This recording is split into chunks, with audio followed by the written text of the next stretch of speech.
and I'm Kofi Bartels.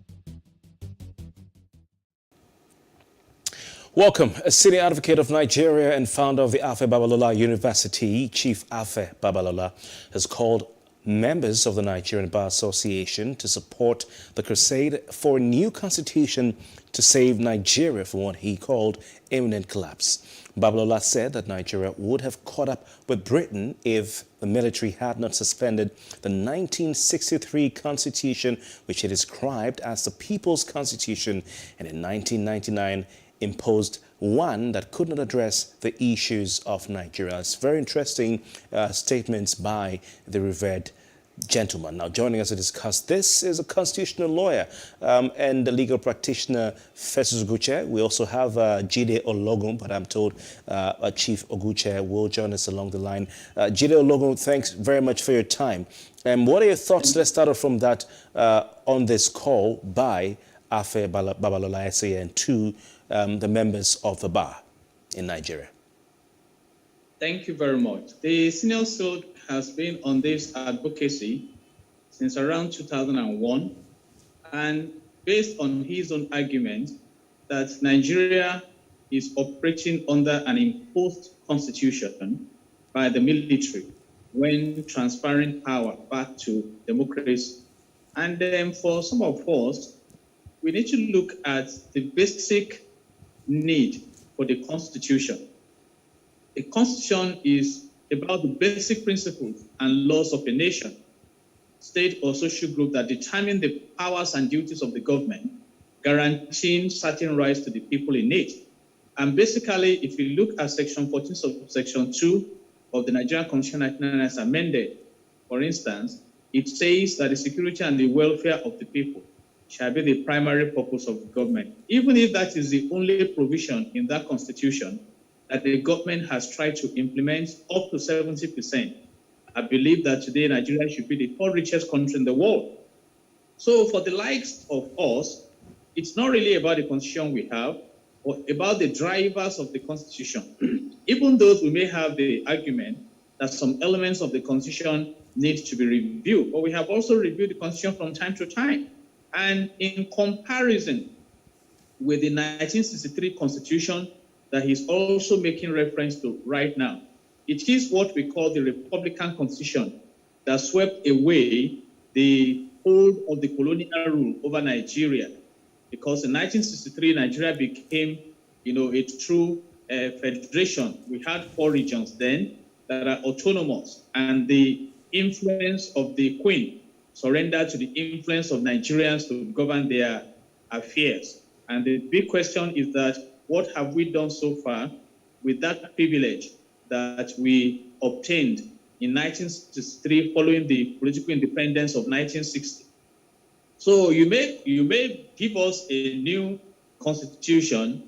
If those who want to drive the constitution do not have the mindset of developmental government approaches, then we'll be back to square one. And there were some very prominent features of the 1963 Constitution that we may want to consider.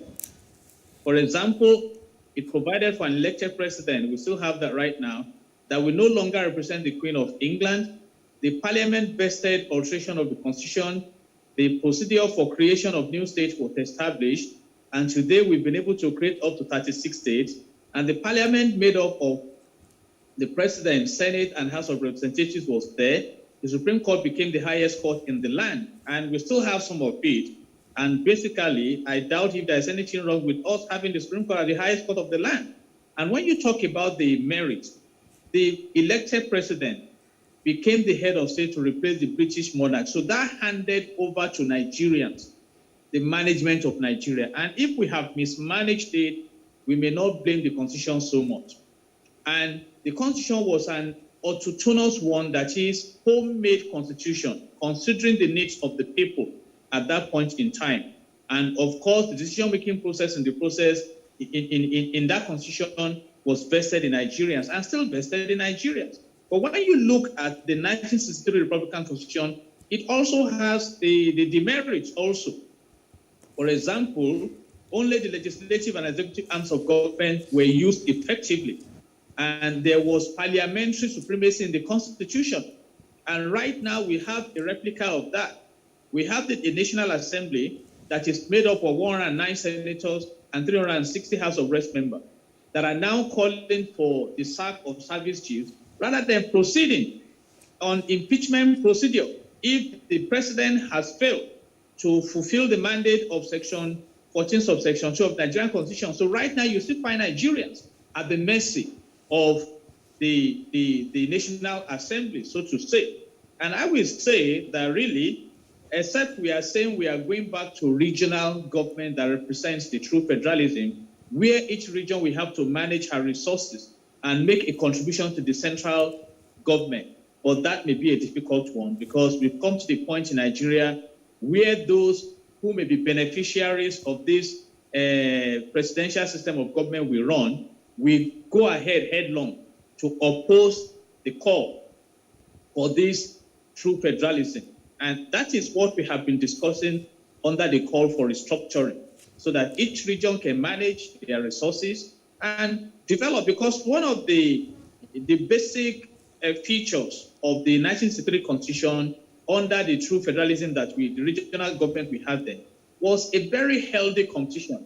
That was when you had the Obakran industrial estate, we had the coal in the southeastern part of the country, the granite pyramids in the north, and that was when we started the PlusTV station in Africa. You know, a lot of great things happened, pre-education and, you know, real infrastructure. But General Logo, you've raised some very interesting points. I want to thank you for taking us down memory lane.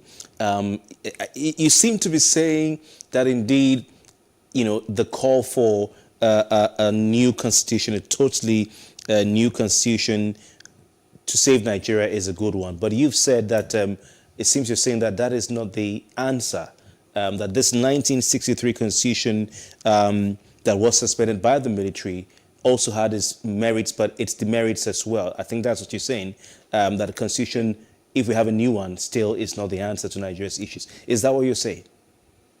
Absolutely. And I may want to add this question. What constitution does Singapore run? Singapore became independent, left Malaysia in 1965 as a little coastal region with little resources. And by developmental leadership, Lee Kuan Yew was able to transform that third world, in quotes, to a first world. And that is one of the best nations to live and work in the world today. Are they debating constitution there? What constitution do they run in the United Arab Emirates that now operates an autopilot of prosperity? Or, I mean, do they not have a constitution in United Arab Emirates that they identified sponsors of Boko Haram in Nigeria, they prosecuted them and jailed them, and yet we are not able to run with our own laws? Is there any provision in the Constitution that says that terrorism should be allowed in Nigeria, that people should be killed at will, that terrorists should apply and attack the train? Okay. So it's just of how we drive the system. So you're saying the Constitution, even the one we have and the laws we have, are enough to make Nigeria successful if we want the country to be successful? Absolutely.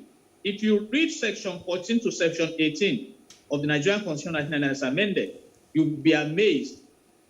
And I'm challenging all our viewers to please spare some time to read it. For example, if you read Section 18, if we have a serious-minded governance system that is developmental in approach, we should not have ASU being on strike today, because Section 18 says this government must provide education for all. We should not be condoning fight against education. You talk about the economic, go and read Section 15 and Section 16 that says that the resources of the country should not be managed in a way that will concentrate wealth in the hands of a few. That we should have a dependent economy, that we should make affordable and available housing, food, care for the old, reasonable living minimum wage, care for the disabled, available to all citizens, in fact, maximum happiness. Those provisions are there in the Constitution. So it's about how it is run. that we have allowed nepotism, that we have allowed disrespect to the rule of law. And I think these are issues that we can confront. And the National Assembly can help us. Wasn't the Electoral Act amended recently? Have we not been having the review of the same constitution? So if you give Nigerians the best constitution in the world, except they have the mindset and the repentant spirit to make great things happen in this country, they will still mismanage that constitution. So for a Jide Olokun, it's not really about the document we have, even though I agree that that document needs a review to make it a full reflection of justice. But then, with what we have now, we can still prosper as a nation. I'm asking now, are there no laws, anti-terrorism laws in Nigeria? Don't you have Section 15 of Section 5 that says that the state shall abolish corrupt practices and abuse of office? Why do we have all thieves in Nigeria? Why do we have people embezzling trillions of naira? Why do we have a group of Nigerians claiming that it has spent 100 billion naira to turn around Bonbon refineries? Are there no laws to go after them? These are the issues that we have. So I respect the yearnings of our yes. But Mr. Logo, interesting. You've said you respect the yearnings of especially the revered lawyer. But it seems you're also saying that certain aspects of national life can never be carried on successfully. And I am told, I do hope that we can get Festus Goche on the phone line as quickly as possible so he can be a part of this conversation. But it seems you're saying that certain aspects of national life may not function if we do not fix or have a new constitution. Now, what some people are saying is that these things you're talking about, is it fighting terrorism? Is it fighting corruption? Is it good governance? Is it, fighting insecurity? Providing healthcare for the people, and then the benefits or the dividends of democracy to the grassroots, that all these things are tied to the Constitution, because they say that the Constitution is what sets up the structure and the framework for the country. And the structure as it is, like you've rightly said, is flawed. So if you don't fix that structure, whatever you put on that structure, no matter how well intended, will collapse. So this is an example for you. For instance, you have a Lee Kuan Yew who comes into Nigeria and it decides to lead this country. He comes back from the dead. The school of thought is that he will fail with this current constitution. Let me engage a prominent agitation now, which is the call for state police because of the widespread level of insecurity in the country. By asking a simple question, if we have a president that wants to achieve a huge result, that we position him on the golden side of history by diminishing insecurity in Nigeria, are you saying he cannot engage the Inspector General of Police and the military by the powers conferred in him under the Constitution to diminish insecurity in the land? Or are we saying there are no provisions in the present laws of the country to fight the evil in the land? So it's all about the driver. It's all about the leader. You see, leadership and the constitution we are talking about is like a tea bag. You drop a tea bag in a hot water. Then you brew tea that you drink and you throw the chaff of the tea away. You don't swallow the chaff. So there is no perfect document globally. There is no constitution that is perfect. But those who drive the constitution, those who implement the constitution, go as far as ensuring that the fortunes of the people are enhanced, that they deliver to the people. And that is what we are saying. And I believe, I have studied our constitution. I know there are areas we should review based on the concept of dynamism in governance. But then, if we implement what we have now, up to 75%, Nigeria should be the third richest country in the world. And that remains my position. I align myself if it is a possibility that we have a new constitution. But who are those who will allow it? Are those who are so greedy, they have cornered Nigeria and they want to continue to manage Nigeria? Who are the ones that will make way for it? That's the point. All right. We have under the 1963 Constitution, we embraced the Universal Declaration of Human Rights. Can people protest freely in this country now? You see, so is it a function of Constitution? No. There is a provision in the Constitution that gives you the liberty to express yourself, freedom of expression. So I am saying, and that remains my argument, that the drivers of our constitution are not sincere and loyal to the people. And it doesn't matter the kind of constitution you give them, except we change the key players, we are going nowhere. For example, we have spent so much in millions of dollars buying Tucano jets. Have we been able to diminish terrorism against Nigeria? And that is why the United States of America is even reluctant to sell to us more fighting equipment, because they have not seen the seriousness on our part. All right, General Logo, could you please hold the thought? Interesting and very explosive thoughts from you. I would like to bring at this point Chief Festus Oguche, who is also a lawyer as well, with the bars for the Nigerian Constitution. Chief Oguche, can you hear me? Thank you very much for your time. Yes, I can hear you loud and clear. All right, your colleague, fellow member of the bar, Gideon Logo, is on the line. He's been trying to make a case that, Nigeria doesn't necessarily need a new constitution. That will not be the solution to the nation's issues. Where do you stand on this? And the basis for this, of course, is a call by Afe Babalola, SAN, for the members of the bar, lawyers in Nigeria, to jump on the train of demanding for a new constitution for the country. Yes, I think the issue is quite very topical, particularly at this moment that we are at the crossroads of our national reality. It's now beginning to dawn on us there are so many issues, underlying issues concerning our constitution that are not quite proper. The Afe Babalola call was condemned seriously, and I wanted to find out what actually happened, maybe how he put his tone. And I understand that he was saying that the president should constitute or compose an interim government, and I think that is totally wrong. But if it is for the call for a new constitution, I think that call is quite imperative, and that's the only way to go about it. The present document you call a constitution is not per se a constitutional document. If you're looking at it from the point of view of its legitimacy, from the point of view of its acceptance, from the point of view of even its workability. If you look at it from its entirety, the constitution-making process is quite a very, how do I put it, sacrosanct procedure. It is not something you just come and impose. The military of Abubakar Abdul Salam, he came in 1999 and said, well, this is the constitution and it is done by the people, and the people did not participate. The participatory process makes it very important that a constitutional document, for it to have effect and force of law, must have the imprimatur or the mandate of the people. That's the whole essence of constitutionalism. That's the whole essence of constitutional democracy. So when you have a constitution that has a lot of gaps and inadequacies here and there, in almost all its provisions, you begin to ask questions.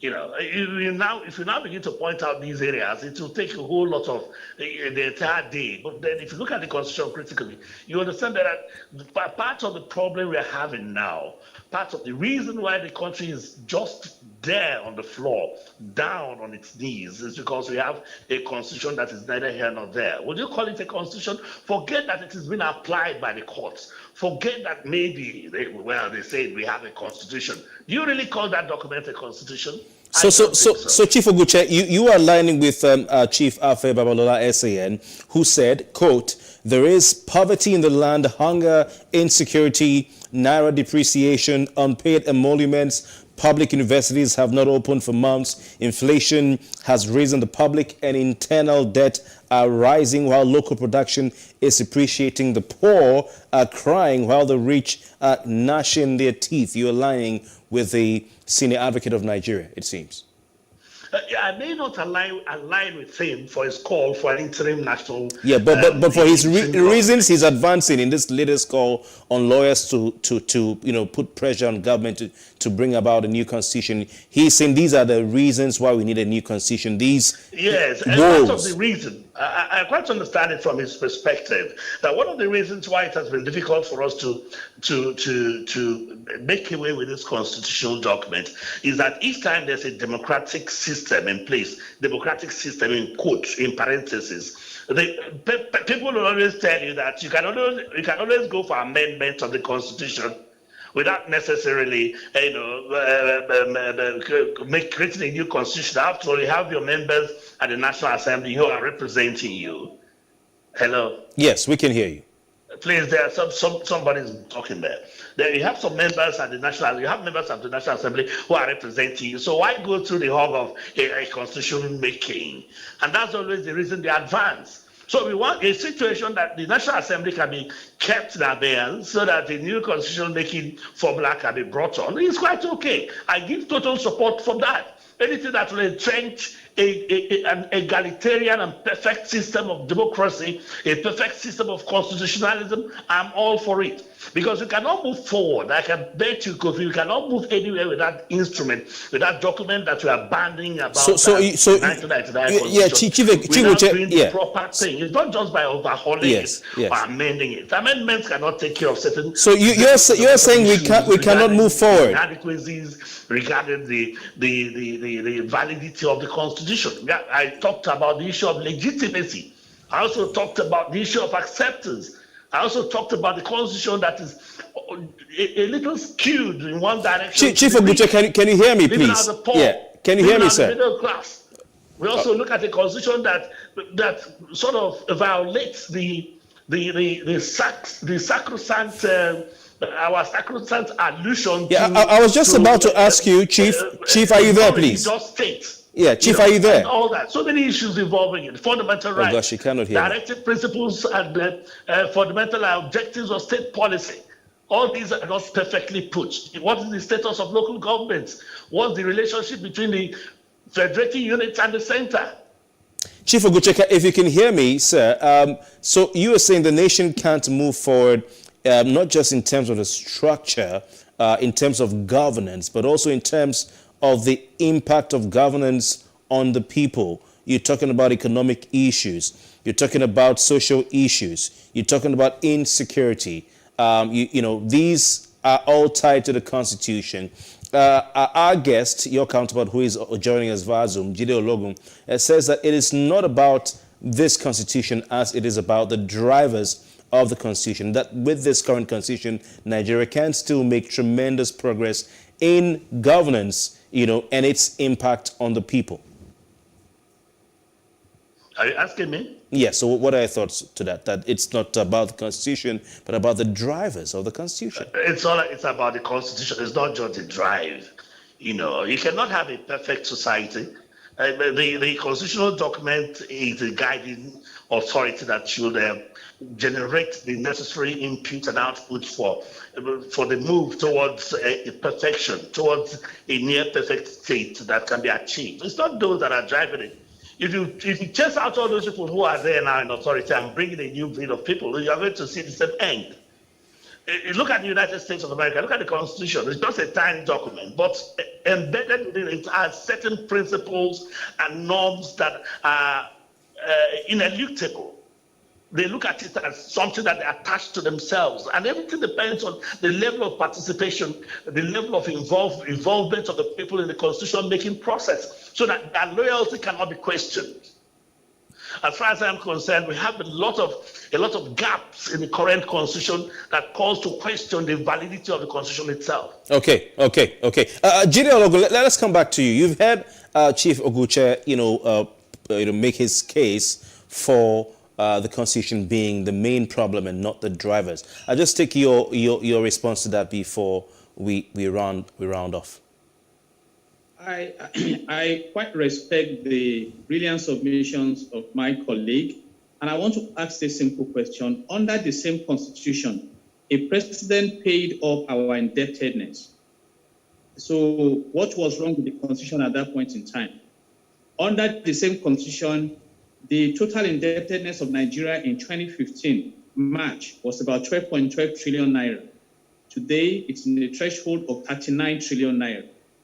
And you know the inflation rate, you know the unemployment rate, you know the evil upon the land. And that is why I am of the argument. And I'm very happy he also admitted that no nation can present a perfect constitution. It's because we have not moved in the direction of sustainable development. Look at Rwanda, for example. Rwanda is a brilliant example of democracy. They were also in trouble. And look at where they are right now. One of the fastest growing economies. and Tanzania is making progress. Ghana is making progress. So I quite agree, if it's possible, that you have a new constitution. But my concern is that with the crop of leadership that we have been having in Nigeria, give them the best of constitution. If they want to be corrupt and pervert it, they will pervert it. And that is my own serious concern in all this. And I believe that that is a jamming argument. So having a new constitution, I'm for it. But will we implement the new constitution? I just asked a simple question. Is it not written in the Nigerian constitution right now that the primary purpose of government is the security and welfare of the people in section 14 subsection 2 of the same constitution? Go and read sections 15 and section 16. You will feel like fighting the government on why Nigeria should be a poor nation.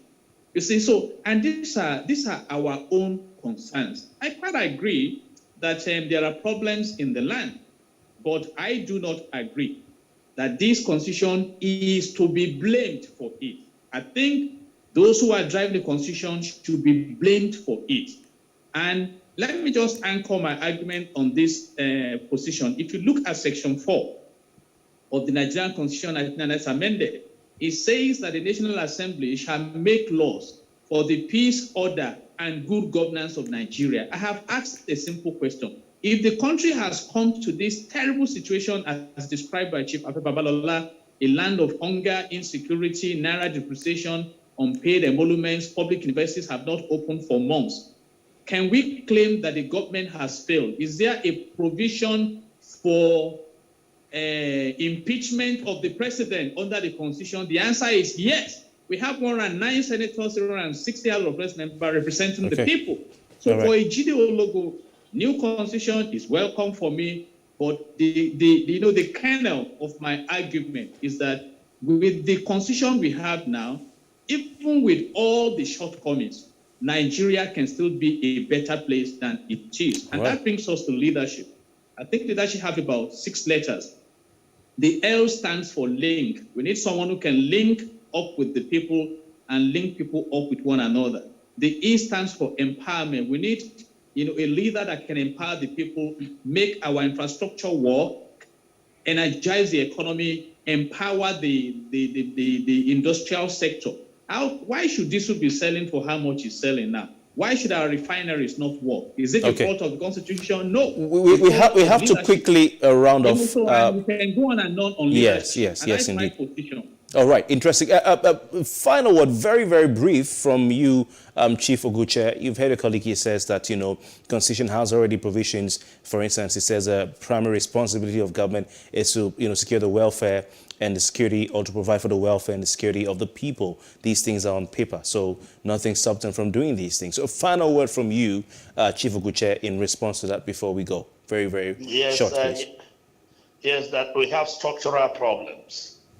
And the fact that our country is the way it is on the shoulders of the Constitution, because our Constitution failed to recognize the diversity of the country, the uniqueness of the people, and maybe the interests of the people. It's not just writing in the Constitution that the welfare and security of the people is the primary purpose of government. So if there's no constitutional limitations and directions that tend to make people in power to move towards that right direction, what do you expect? We are looking at a constitution that will have much more value to the people, that will create an electoral system that will stand the test of time, and also monitor and implement government directives and policies with equal measure in terms of participation of the people and not just the decision of the leadership. Okay. I want to thank you very much, gentlemen, for your time. Indeed, the senior advocate of Nigeria said that even the law profession, for it to be sustainable and in the interest of the majority of Nigerians and the country's sustenance as a whole, he's urging you lawyers to support the crusade for a new constitution. He calls it crusade to save this country from total collapse. Jide Alogun and Festus Oguche, Chief, thank you very much for your time. You're still watching Plus Politics, and thank you for staying with us. We'll take a short break, and when we return, Nigeria's Senate has prohibited the payment of ransom to terrorists and kidnappers. We'll look at this When we come back, please stay with us.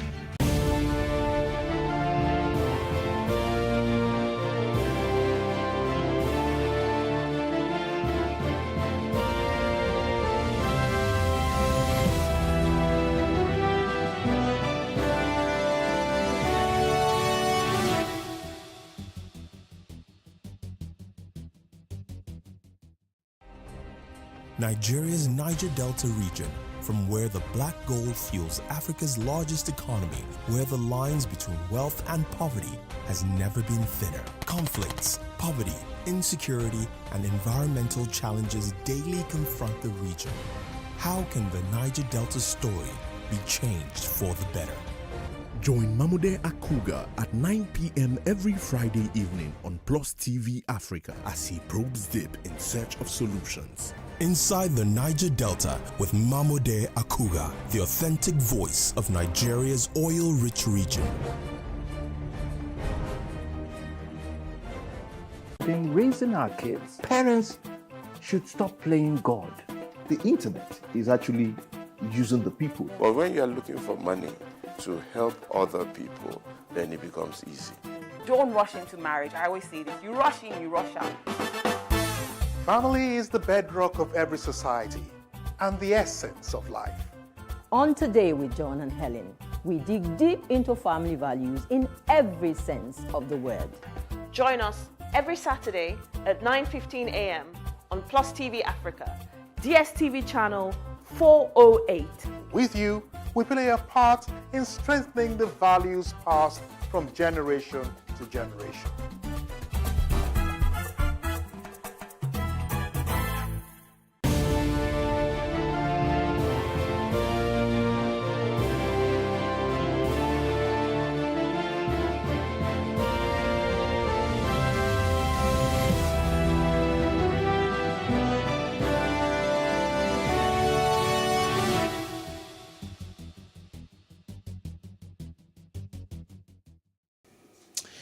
Welcome back. The Senate has amended the Terrorism Prevention Act 2013 by prohibiting payment of ransom to kidnappers in the country. The amendments are contained in the Terrorism Prevention Act 2013 Amendment Bill 2022, passed by the Senate on Wednesday following the consideration and adoption of the report by the Committee on Judiciary, Human Rights and Legal Matters. The committee's chairman, Senator Okpeyemi Bamidele, who laid the report before the House, said in his presentation that the bill seeks to outlaw the payment of ransom to abductors, kidnappers, and terrorists for release of any person who had been wrongfully confined, imprisoned, or kidnapped.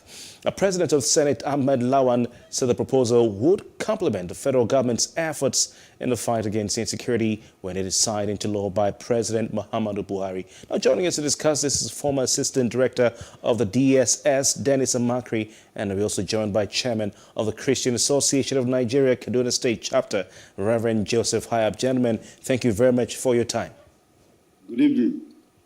All right. Thank you for having us. We'll start with Reverend Hayab, who is joining us from Kaduna State. The reason is that Kaduna State has been the recipient or has suffered several terror attacks in recent times.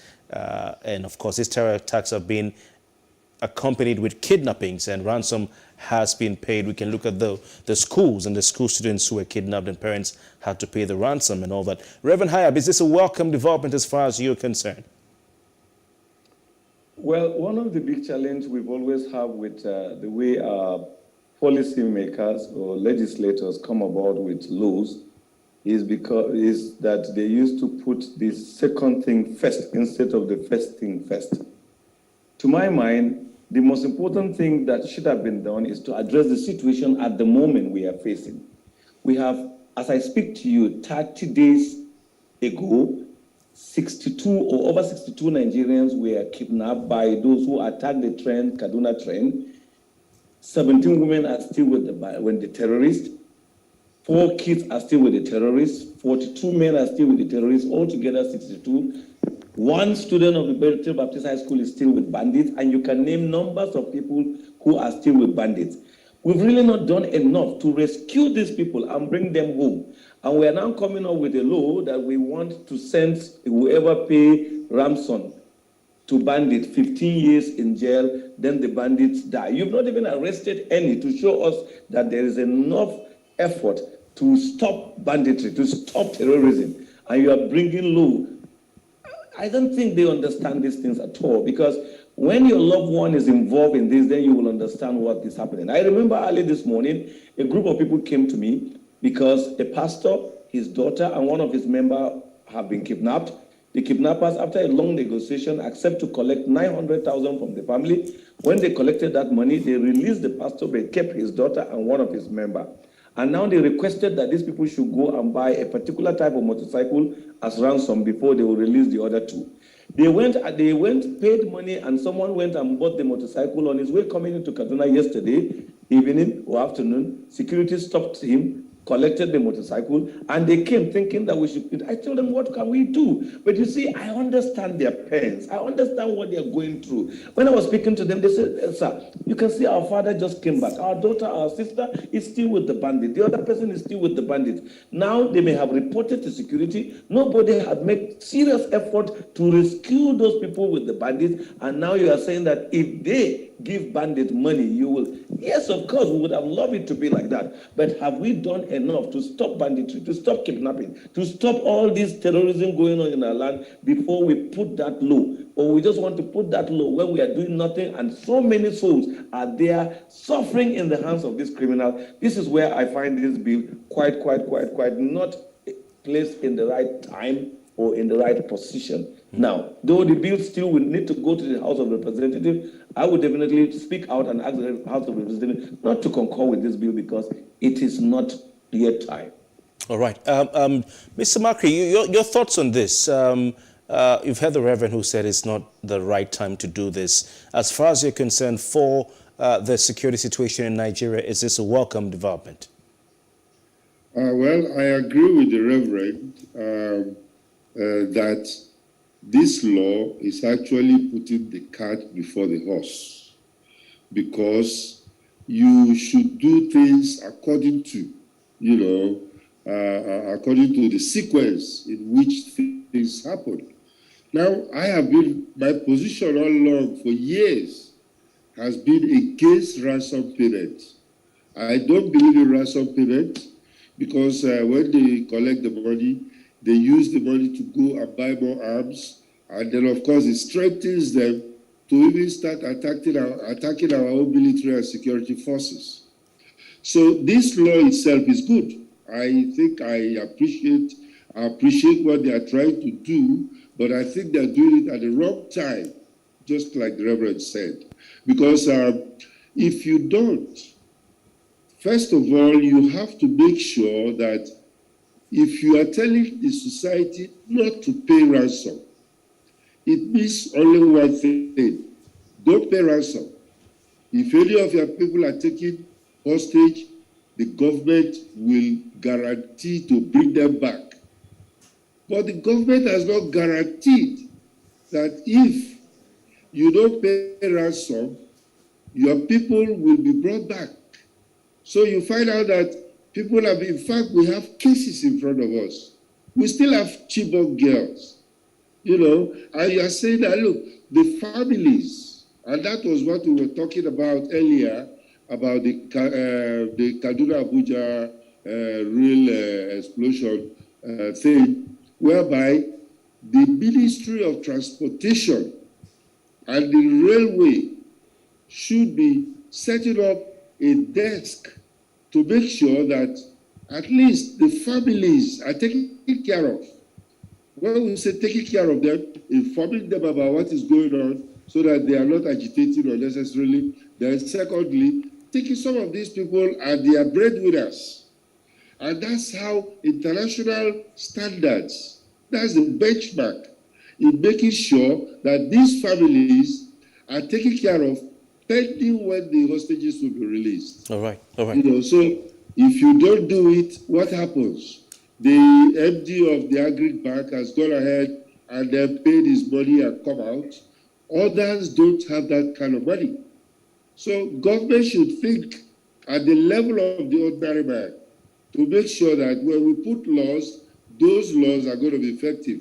Because if we leave it the way it is, I don't think that law is going to be effective at all. Dennis Markey, you started by saying that you are ordinarily against payment of ransom to criminals, to terrorists, to bandits, Yes. to kidnappers, Yes. whatever. Why? Hello? Yes. I didn't get you. Well, what is the reasoning behind this, your original stance of being against payment of ransom to criminals? Why do I say that? Yes, why are you Because against it? It's very apparent. It's very apparent. All right. How can you fuel the person that is fighting you? That's right. You are fighting with an enemy. You have AK-47. He has AK-47. You keep on shooting at each other.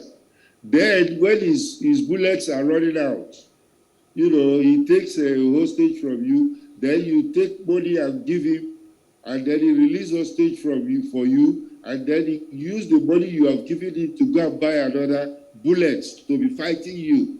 It does not make any sense. So there is no need. Every responsible government will not do that. I know that there are situations when you negotiate with terrorists, it's not only by money. I know where Israel has negotiated with Egypt to get the body of a dead soldier by releasing about hundreds of the Egyptians that were arrested or were caught during the war.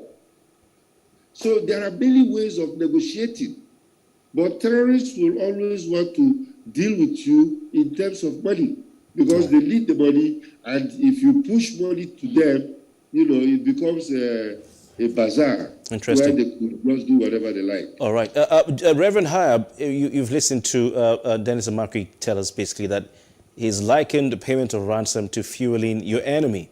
And are you still, have you been able to have a change of mind listening to him talk on your opposition? I actually didn't say that I'm in support of paying ransom. I quite agree that paying ransom is actually even suicidal. The fact is that the terrorists and bandits terrorizing us have become strong because of the money that they've gotten. When they kidnapped the Baptist high school students, they got over 250 million from the school and the parents. And when they also attacked the train, they got 100 million from just one victim.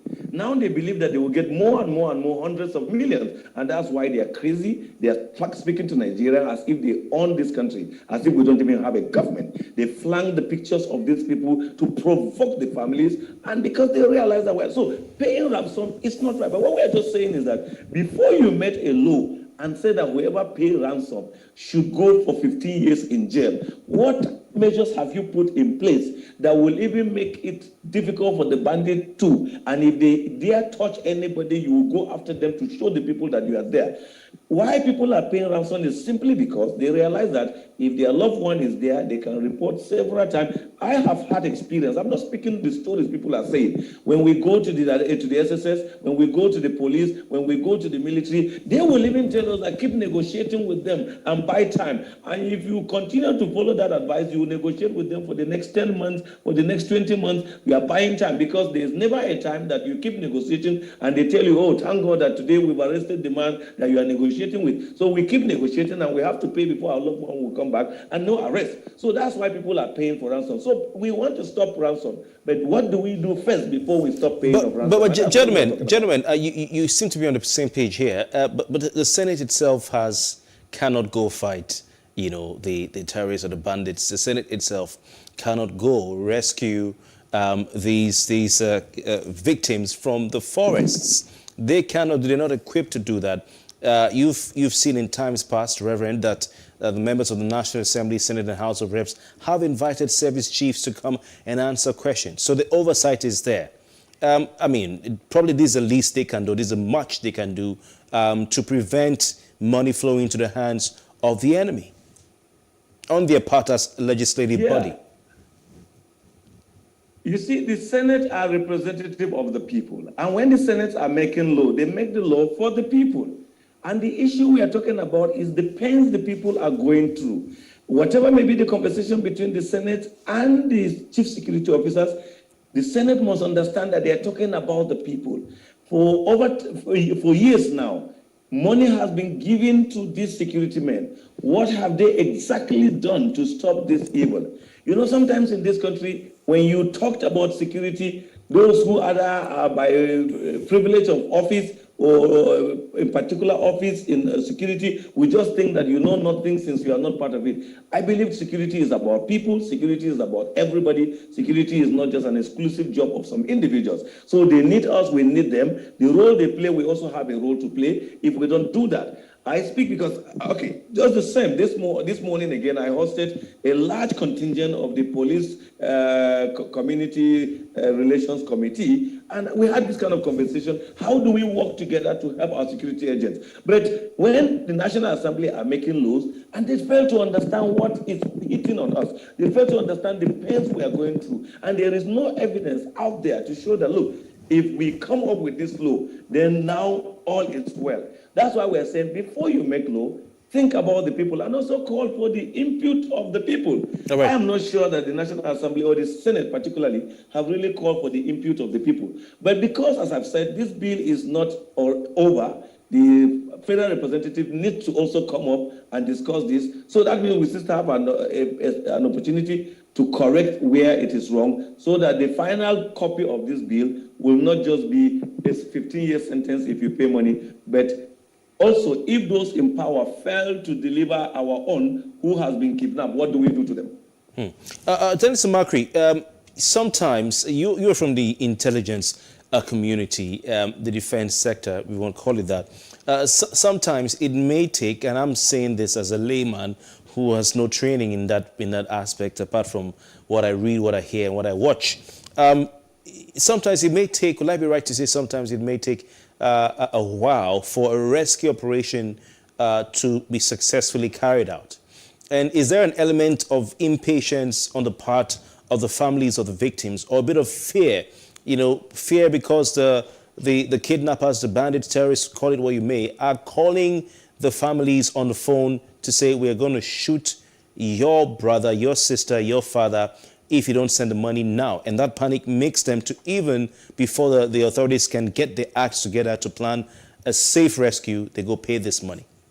Is that something that can play out? Yeah, very, very correct. Your assumption is correct. And I have been very much involved in cases like this, many of them. And that's why I was saying that there is need, when hostages are taken, that the responsible authority, in this case, we are talking of Nigerian Railway Corporation.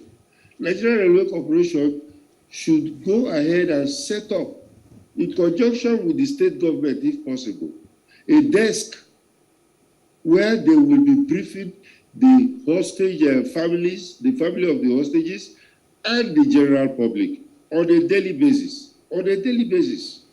Because we need to know.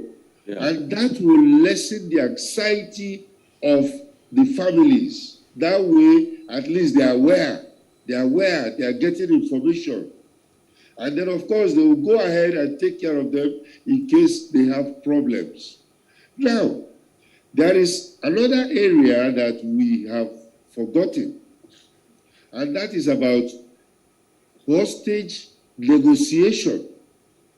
Is a total specialty on its own.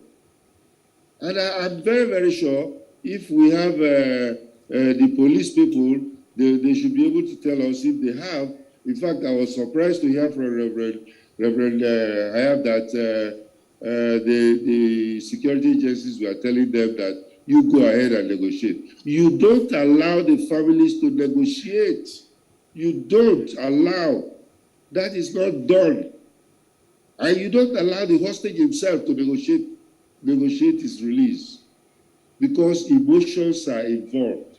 That's why you will have a specialist, either in the SSS or in the police, who is a negotiator, who will be out there to negotiate with them. And they will negotiate to a level where they will agree on something. Like I said earlier, it doesn't have to be money, because the negotiation have to be, concerning other things. If it is money, usually, like other countries will do, they don't deal directly with money, with any hostage. Right.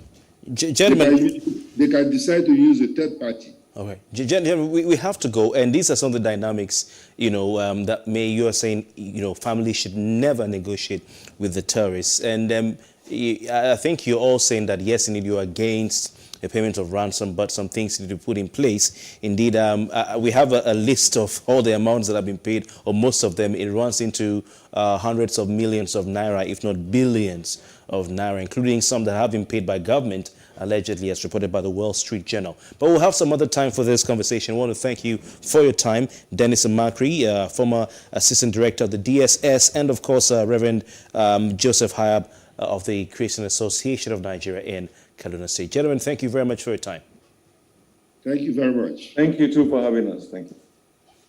And that's the size of a package. Some breaking news coming in tonight. A federal lawmaker and governorship aspirant in Rivers State, Farah Dagogo, has been arrested by the police. He was arrested at the PDP governorship screening venue in Port Harcourt while he was there to be screened. He was earlier declared wanted by Governor Nyesom Wike for allegedly disrupting the screening exercise, which he earlier denied. Of course, Farah has been very, very vocal against what he says is the high-handedness of Governor Wike of Rivers State. We'll look at this, I'm sure, subsequently on this program. Thanks for joining us. My name is Kofi Patels. See you tomorrow.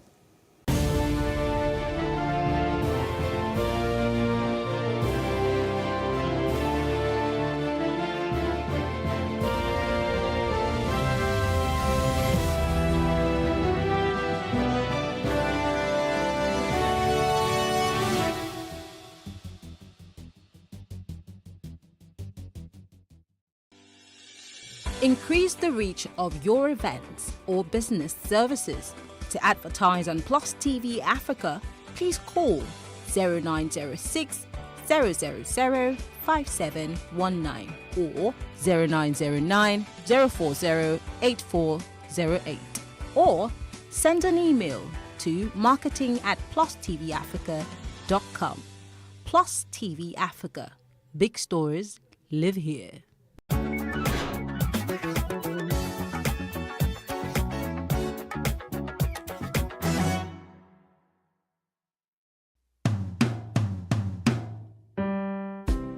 My name is Adegbenga Badijo.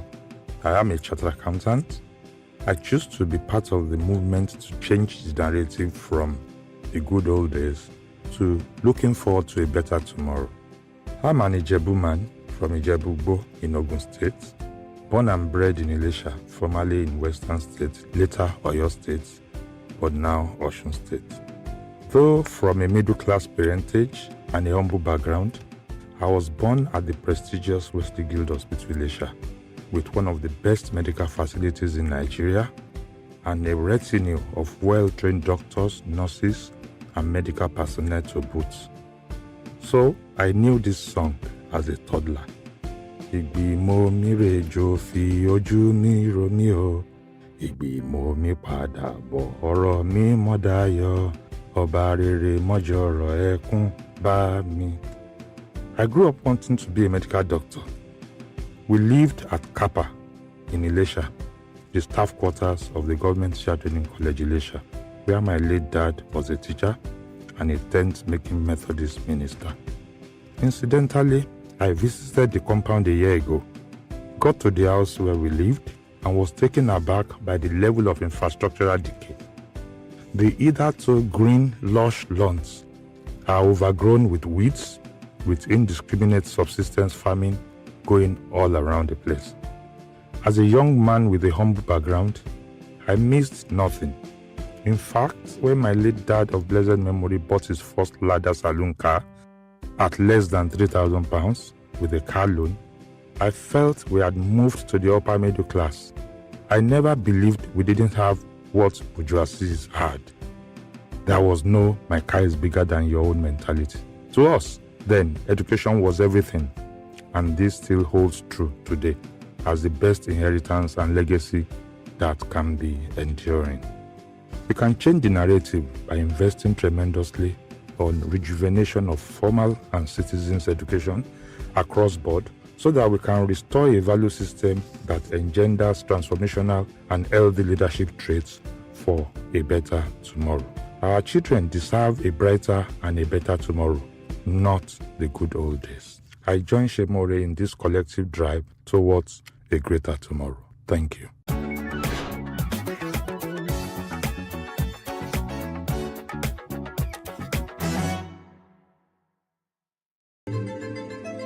Nigeria, by extension, Africa, is faced with a lot of challenges. The growing youth population with little engagement, that is a ticking time bomb. We are a blessed people with diverse culture and highly cerebral minds who have a lot to say. And yes, we are talking. It is important we drive the right conversation that informs, inspires, influences thoughts and action. If we say there's beauty in our diversity, then let us embrace our diverse culture. We must continue to courageously be the voice of transformation as we are the hope for the future. Yesterday's conversations shape today. What are you saying to shape your tomorrow? We know you have a lot to say, and we are here to hear you. Hey, what's up, guys? You're welcome to another edition of Plus Event, and I remain your host, Ifeoluwa Oshukeye.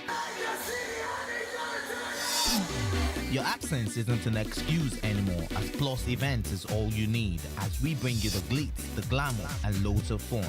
Oh, definitely, by no question. He's a living legend.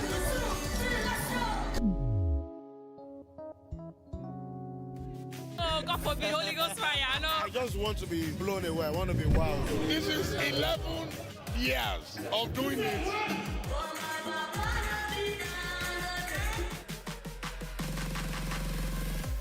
I'm surrounded by so much positivity. No, it's okay. Yo, what's up, my people? It's your boy Starboy Terry. You're watching Plus Event on Plus TV. Stay glued to Plus TV Africa every Saturday and Sunday, 4:30 p.m. West African time.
Businesses in Africa can be very challenging.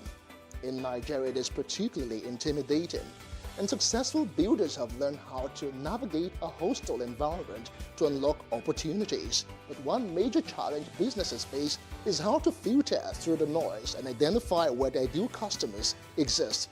Get insight and practical steps from industry players and captains of industries. Hear success stories to help you make informed decisions as you scale your business in Nigeria. Watch Business Insights at this time on Plus TV Africa.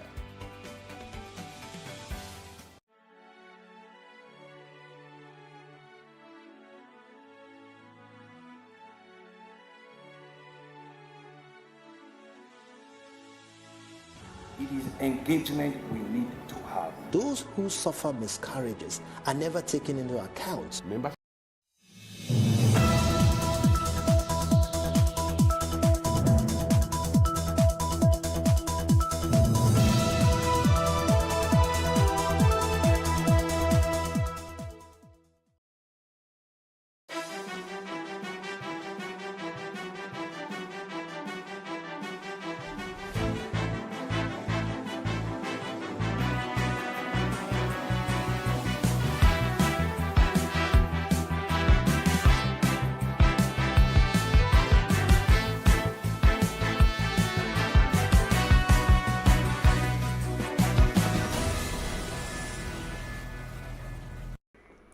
Hello and welcome to What Are You Saying?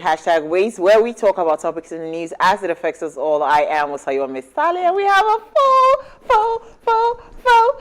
house. Hey, let's welcome back. Drum roll, Uti Elu. Ha! That's how Uti traveled. Should I mention the locations? And she didn't even bring chocolate. A bar of chocolate. It was an assignment. Sakpa is not good. She went on assignment. Ladies are watching your waist. Well deserved. That's all. You should have said. All right, we can rectify that. How are you? Well, welcome back. I got on a plane. I went up. I came down.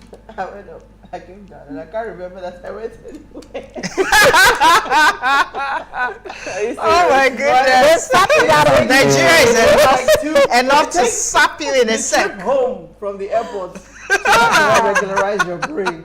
And by that you sleep and wake up the next day. Oh my God! Taking it out. That is so sad. So no, I don't remember that I went anywhere. I was working the entire time. Because again, immediately you came back, you were neck deep. Up, down, and then work just didn't quit. So, I mean, I think I spent the whole time just chasing Wi-Fi. Like, everywhere I got to, what's Wi-Fi? I need to connect, I can't be offline. No. Glad to be back home. Welcome back. Welcome back. How are you, Welcome Issy? I love your outfit. You're looking amazing today. Thank you. This suits you. Really? Yeah. I'll do it more often. How was your day? It was good. Went to school as usual, did the yappy talking. And now we're back here on the Okay, so your schools have resumed? Oh, absolutely. Because some schools have not resumed. Oh, yeah, some schools haven't resumed. Yeah, they said next week. For real? In fact, some just said, you know what, let's wait after the holidays. Yes, after the holidays. Lagos would have sanctioned them for that, you know. It's not allowed. Maybe they just allow the teachers to resume and not the students. Yes. Yeah. No, my friend, how you doing? The lady in the pink hair. Very desperate attempt to keep life alive. Okay, so we ran out of a lot of time, but we're going to quickly breeze through. We're discussing, so how many of us have been monitoring the news around the Senate passing the bill, right? The is it terrorism bill, right? That's the the terrorism prevention bill. Prevention bill. The act, the amendment to the act. Aha. So they say if you go and pay ransom, you enter jail for 15 years. That's the conversation. And you But here's what we found as quote. I found this very interesting quote. It says one of the greatest delusions in the world is to hope that the evils in the world are to be cured by legislation. I say, ha! Perfect. I'm telling you. Is a ha-ha moment. When I saw the quote, I said, yes! I found the quote. So let it be said that it was Thomas Reed that said it. It was Thomas Reed, it wasn't me. Towards the direction of disclaimer. Absolutely. You know, delusion is such a powerful word, but it's such a true one too. In fact, you know what? The topic I was struggling not to. I just said insensitive. I was struggling. So referencing an Al Jazeera publication, the Nigerian Senate had passed a bill imposing jail term of at least 15 years for paying a ransom to free someone who had been kidnapped or who has been kidnapped and made the crime of abduction punishable by death in cases where victims die. So Okoyemi Bamidele, chairman of the Senate's Judiciary, Human Rights and Legal Committee, told the Senate on Wednesday that making ransom payment punishable with lengthy jail sentences would discourage the rising spate of kidnapping and abduction for ransom in Nigeria, which is fast spreading across the country, like we rightly know. Now, it's our ladies' night out. Nama, Uti, Isi, and I are discussing terrorism prevention bill passage, and we're asking, is this a smart or an insensitive move? I didn't want to put the other word. So when we open our phone lines, we really love to hear what you have to say. But first, let's take a break to see what we found in the news.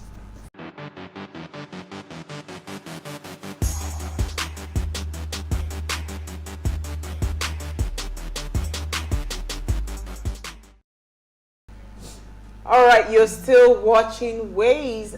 Today is World Day for Safety and Health at Work, and it's celebrated annually on the 28th of April to promote the prevention of occupational accidents and disease globally.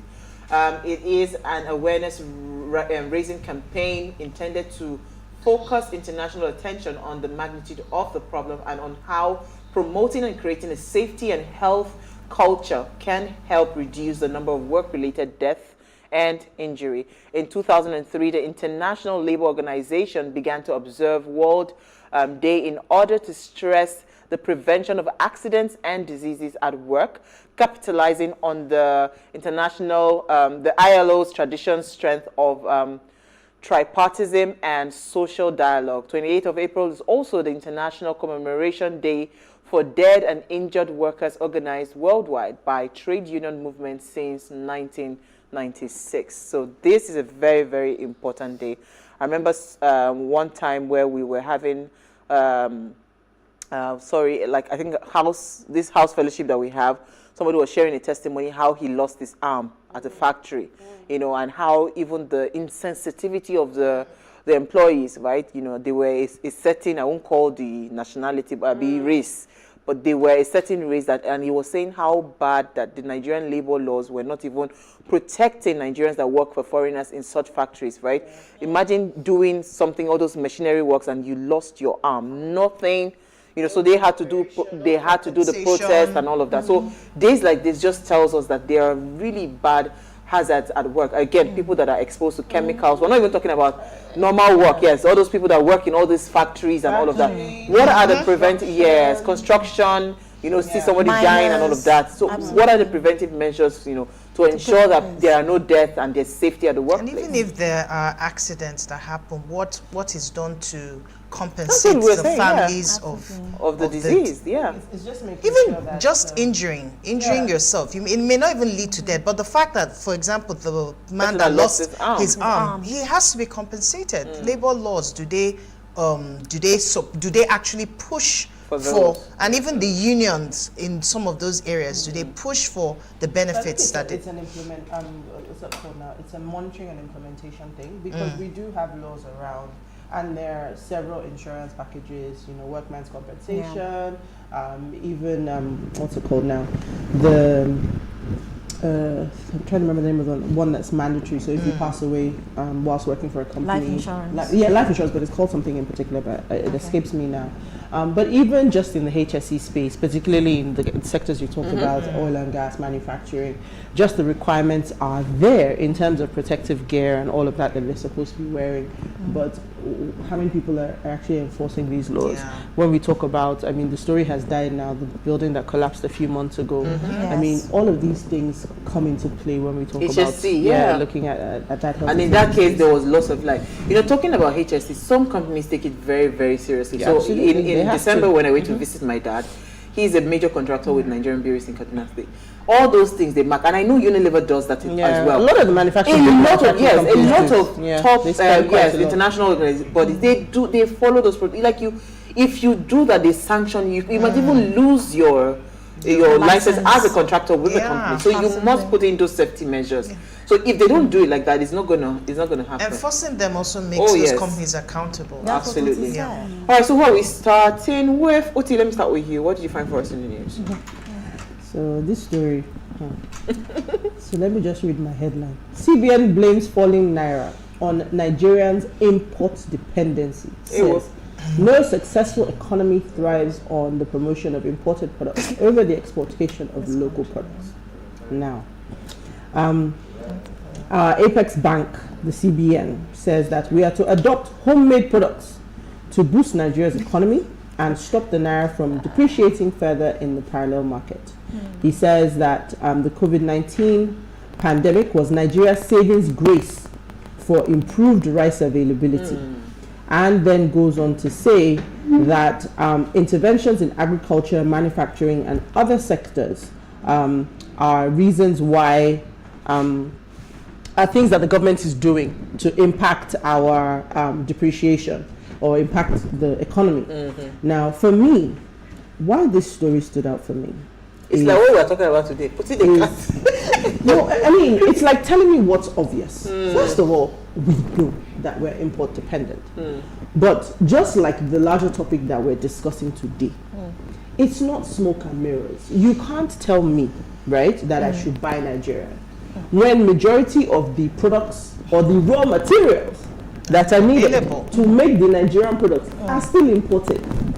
The ones that we actually grow here, i.e. the tomatoes, the rice, do you remember the saga the last time about the rice pyramids and whether rain would fall and where they put the rice? And then there is tomatoes and oranges. When all of these things are in season, the entire value chain has not been optimized. I don't even think it exists, because for every vegetable, every fruit that is in season, the wastage is huge. So we haven't done anything about this. Then we say that it is the things that we have no hope of making here currently. That is making our problem. It's unpack. But it's even the lack of creativity, because let's be fair, it's important to have exports, right? Yeah. We have, and it's largely because we've become so dependent on crude. But the fact is, we were major exporters of cocoa. Today, we're still major exporters of a lot of things. But quality is a problem. A lot of our products, Gary, all of these things are turned back in European countries because of the level of chemicals and things. They would have grown on it because it wasn't properly processed. These are the things that we need to look at, and these are the things we need to fix. Now, might I add that we're all talking about this from an export perspective. We're also not thinking about the values we have for importation. On holiday, I'm looking at everywhere I've been to, and I'm thinking, we brought our money here. We, by ourselves, brought our money here to do the things that were man-made, that we have naturally.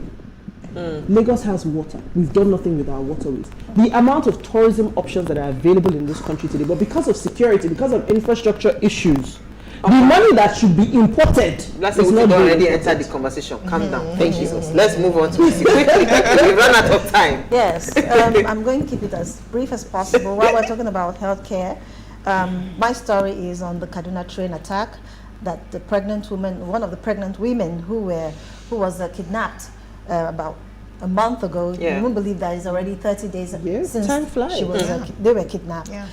Gives birth in the terrorist den. Oh wow. Now, look, the fact that she was in the terrorist den is another thing. They kidnapped her while she was even pregnant, and she was 8 months pregnant when they took her away. And they didn't even bother to take her to a hospital. They brought in a set of medical personnel to come and attend to her. At least they did that. Should she be grateful? Should she really be grateful? What is the circumstances where she gave birth? What is surrounding that environment where she gave birth? They didn't cut the child out of They didn't cut the child. See, I mean, okay, you know what? Let's move on, because these are all part of the conversations. Norma, let me hear your story. Still on health, insecurity this time around.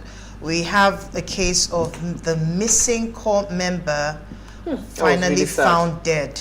Oh, sad. And NYC is probing the killing. So this story really touched me. It said a member of the National Youth Service Corps identified as Stephanie Siemba Terungwa has been found dead in Abuja. The NYC Director of Press and Public Relations, Eddie Megwa, said this. And he also said that the attention of NYC management has been drawn to the pictures that made the rounds on social media of the missing corps member deployed to FCT. And then she was found wearing NYC khakis, trousers with the face defaced beyond recognition. I read that a lot of her major vital organs were also missing. Oh, wow. Right? So, and this young lady went out because she was, I think it was her day. There's this thing that you have CDS day. And she went out wearing her uniform to go to her community development site. And that was how she was missing since the 14th of April and only to be found dead. And this is happening in the federal capital territory. Absolutely. So it still borders on the security issue. Is this ritual killing? Is this whatever it is? I mean, NYC says they will get to the bottom of this, but this continues to speak to the level of insecurity that we are facing. And I hope our Senate they are listening, because we've not even started the conversation yet. My story is just quickly something I needed to draw our attention to. I saw a video of a young man that was attacked in traffic. And he was talking about, I think his name is Soroso Berekon or something, that's his name. So he, Soso, right? Soso Berekon. He said, Lekki Ekpa Expressway, which we all know, Freedom Way. I run from that place day, night, everywhere. About it several times. Ojota Oshodi. So he was calling on the governor of Lagos State, Babajide Sanwo-Olu, that what are you doing about this? Because it's seeming like the way he sounded in that video, it was like saying that I am ready to protect myself. So while I was still on that video, I then saw another video, Chidi Mokeme's video. So I was wondering, why was Chidi Mokeme driving inside a car that was presumably, the windows were presumably up, and he was all sweaty, only for him to span the camera, the vehicle, and you could see that the back windows had been smashed. Do you understand? He was not asking, what's happening, what's up with Lagos, right?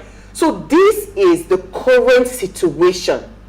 And so I like when we are trying to bring laws and all of that, you put everything holistically, because is it me that they will kidnap now? My parents will not pay ransom or something. Do you understand?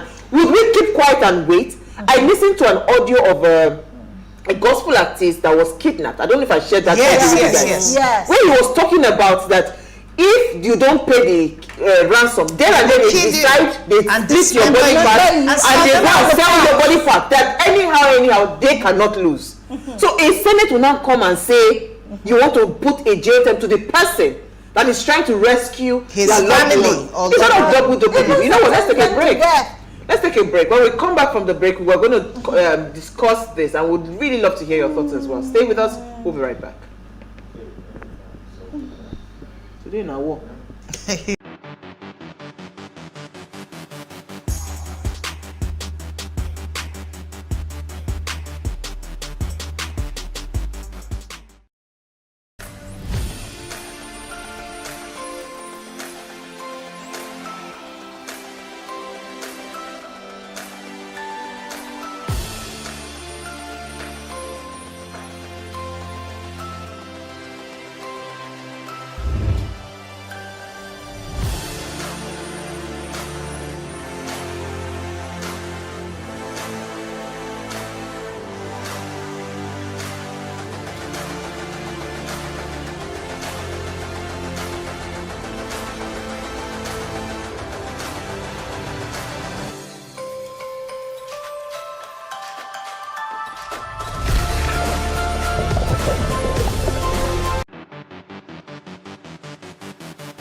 Thanks for staying with us now. Although activities of different groups that target civilians are definitely terrorism in nature, the attempts of the government in Nigeria to use this label may have created some confusion, especially when political opponents, civil society groups, and opponents of the government have also been branded as terrorists.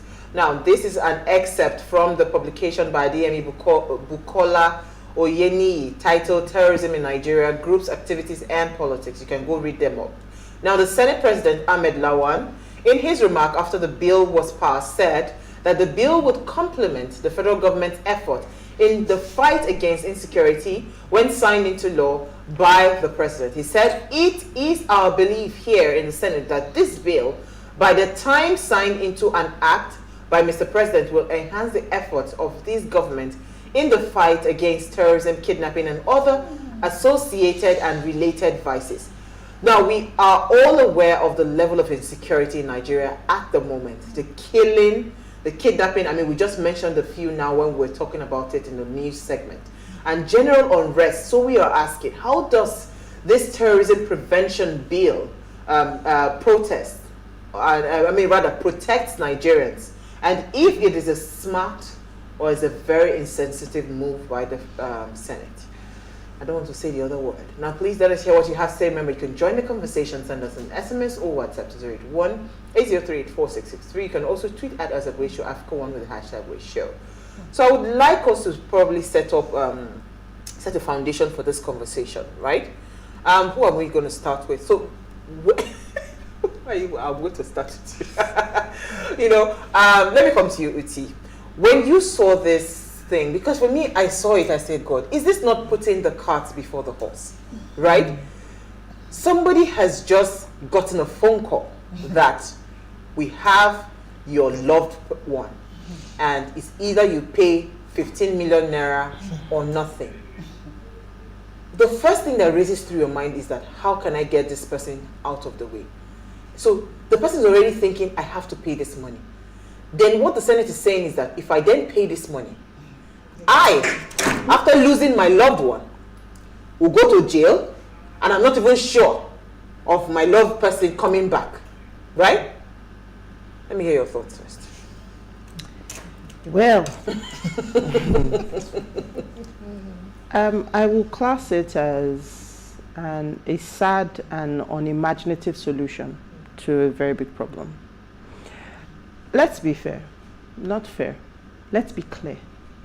We have a problem, and this is the best solution that they've been able to come up with. Is it the right solution? There are a lot of factors. I can just say yes, no, it's not the right solution, right? But do we have a kidnapping, ransom, and terrorism problem in Nigeria today?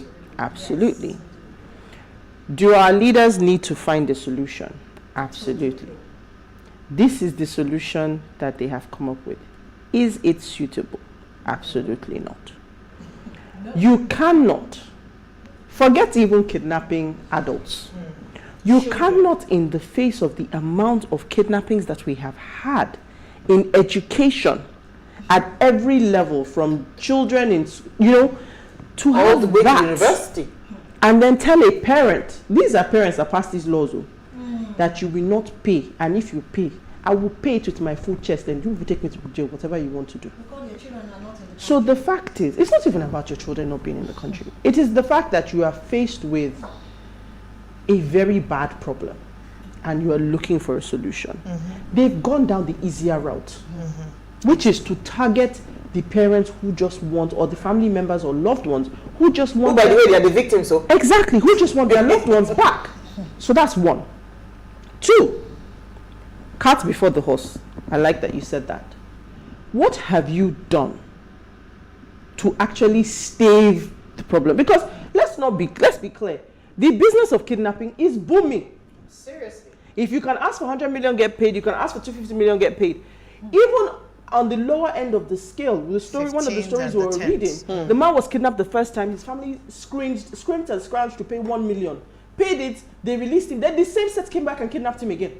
Okay. Then his family had to sell everything. They had to pay another 1 million. So let's be clear that this business is booming. Now, what is being done? You are deterring the victims. Please, what are you doing to deter the kidnappers and the people, the criminals, the perpetrators? What are you doing? Now, you say, I think somewhere in this law, I saw somewhere that the kidnappers will be killed, right? If there's a condition, no? Yes. So, leave the condition. Let's just even say that no condition. They just chop your head. No, there's a condition. No, wait. So if I was kidnapped for 30 days, like the woman that was pregnant and everything, and I did not die, nothing happens to the kidnappers. That's what they're saying. I'm just even saying that. Let's even say that there was no condition, that it was just killing. Please, how many people have you caught? How many of these things have been investigated? If we go right back to Chibok, which is the most the oldest one I can remember. It's not even the genesis, but that was the most public one that we can remember. One of the first public Who has been held responsible? Who has been caught? Even the kidnapper that was eventually caught, Evans, what happened to him? So as an entity, as a nation, we have done nothing to stop the crime. Then we go after the victims and say that is the way that we are going to stop it. I only have one word for that, and it's unimaginative. When you start to read the story, Issy was saying, as she was reading the story, she was getting more upset. The explanation beneath it, it's not even that lives are being lost, not that Nigerians are dying. It is that we shouldn't appear on certain lists when it comes to financial acts and crimes Now let's even come to the financial aspect of it. We have put in laws against cash. We have a cashless policy. We have talked about BVN, NIN, all the various ways in which you can identify Nigerians, right down to tying the NIN to the phone line. We still cannot follow trace the money. Don't forget that Go ahead, someone actually said that they know these kidnappers, they know where they are, but they cannot reach them. They are actually interacting with these kidnappers. Let's not forget that. However, I want us to start from this premise. I want us to take this. What is the meaning of kidnapping, basically? Is the principal what is the principal motive of kidnapping? It is said here that the principal motives of kidnapping are to subject the victim to some form of involuntary servitude, to expose him to the commission of some further criminal act against his person, or to obtain ransom for his safe release. Now, the Senate is saying that we should not obtain some sort of ransom, or we should not pay the ransom for the release of our loved ones. Safe release. Safe release of our loved ones. Why? So is it okay for us to lose our loved ones in the process of having this? Uti has already said most of these things. And what are the preventive measures they have put in place? What is the root cause of kidnapping currently in Nigeria? Unemployment. Lack of education or low standard of education. What are the other things that we can take into premise? And you know, it just cuts across border. Poverty, and it is so it's in everybody's faces. A lady walked up to me yesterday and said that she had not eaten. I had to give her some money for her to feed herself and her family. Now, it's food. Would you be happy to see somebody in that kind of dire need? The sad part about poverty. Because when you talk about poverty, the sad part about that poverty is that when you hear how much they sell a human being for. Remember that the child that they were trying to kidnap at the school at Omole, when I heard it. So you think the worth of a human life. And again, it is not, we can't kid ourselves. The election season is upon us. And it seems like this thing has just quadrupled, right? The cases of what we're hearing. I was going to come to you, Norma, because again, somebody laid an allegation that the truth is that he thinks that this is a good move. He said because government, parastatal, they've been paying ransom. So interesting thing that even happened was that there was a time somebody was kidnapped, and the government actually claimed to have paid 800 million. Only 30 million got to the kidnapper. Kidnapper begin the vex, come bring out video. Say, So the 800 million they pay, now only 30 million come to me. That no, this is this, you know. So even within, there's a lot of insincerity within, because again, they are saying that in all quote unquote underlying gist is that this bill is supposed to be targeted at government bodies paying ransom, because it is now a business, right? You pay. I'll tell you that I have written there that what we had to pay for the ransom was 800 million, but what will come to you? So they will still. So who is to blame? Which addresses Issy's point that the kidnappers are known. Yes.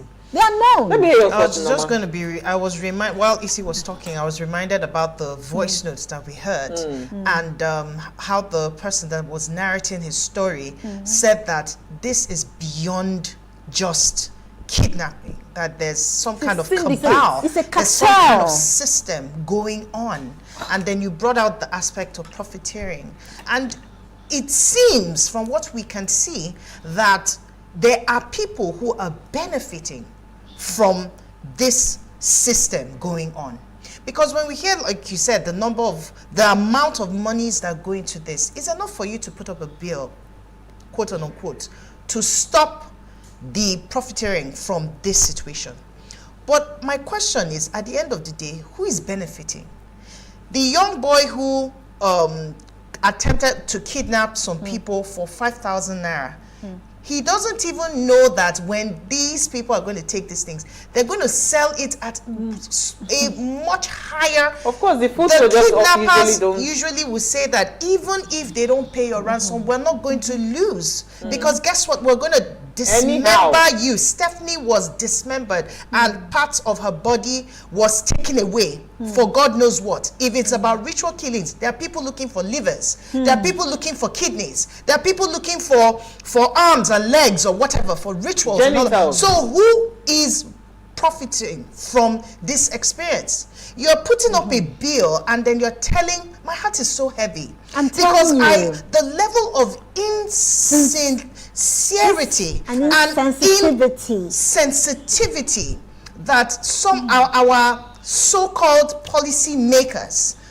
present in their bills, sometimes it is so disheartening. And that's why we have been crying times without number for people to open their eyes in 2023, your elections.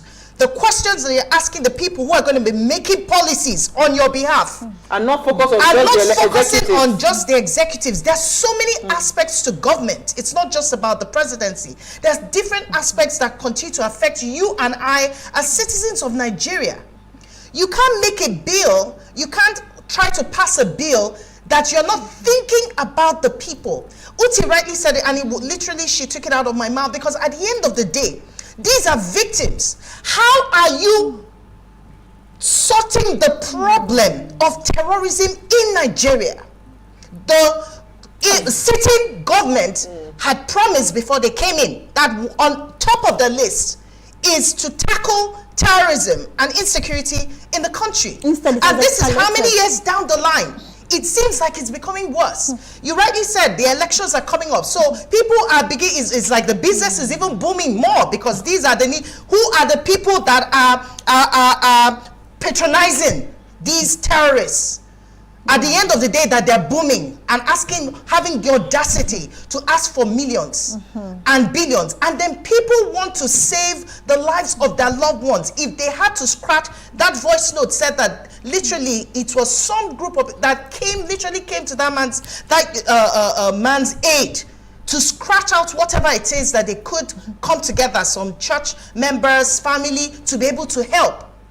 So how are you being sensitive to the need, to the cry of now that people are losing loved ones? I was reading up on the write-up, and till date we have about 87,903 people who have lost their lives since we started talking about terrorism in Nigeria, and these are the ones that are known. Yes. You are not talking about the people that are missing. Because some people never you are not talking about the ones that have never been found. So this is beyond just putting out a bill there just for profiteering. Okay, let's take a break because the phone lines are buzzing. We'll take a break. We'll come back right now to open our phone lines. Stay with us.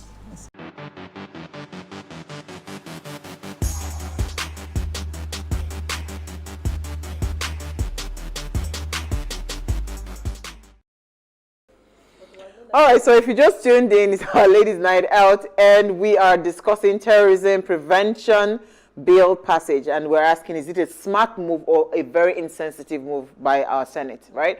Please, let's hear what you have to say. Remember, you can join the conversation. Send us an SMS or WhatsApp to 081-803-4663. You can also tweet at us at WadeShowAfrica1 with the hashtag WadeShow.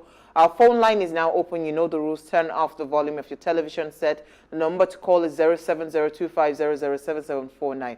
Let me come to you, EC. You know, about many years ago, for our area, now robbery they reign. All of a sudden, it now shifted from robbery to kidnapping. And kidnapping at that time was for expatriates. It now became if you're going back to Benin, for instance, you're coming from abroad. Yes. Do you understand?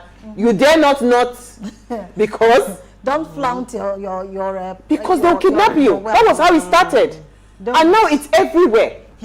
But let me hear your thoughts, see. But even at that time, even if they kidnap you, they won't hurt you.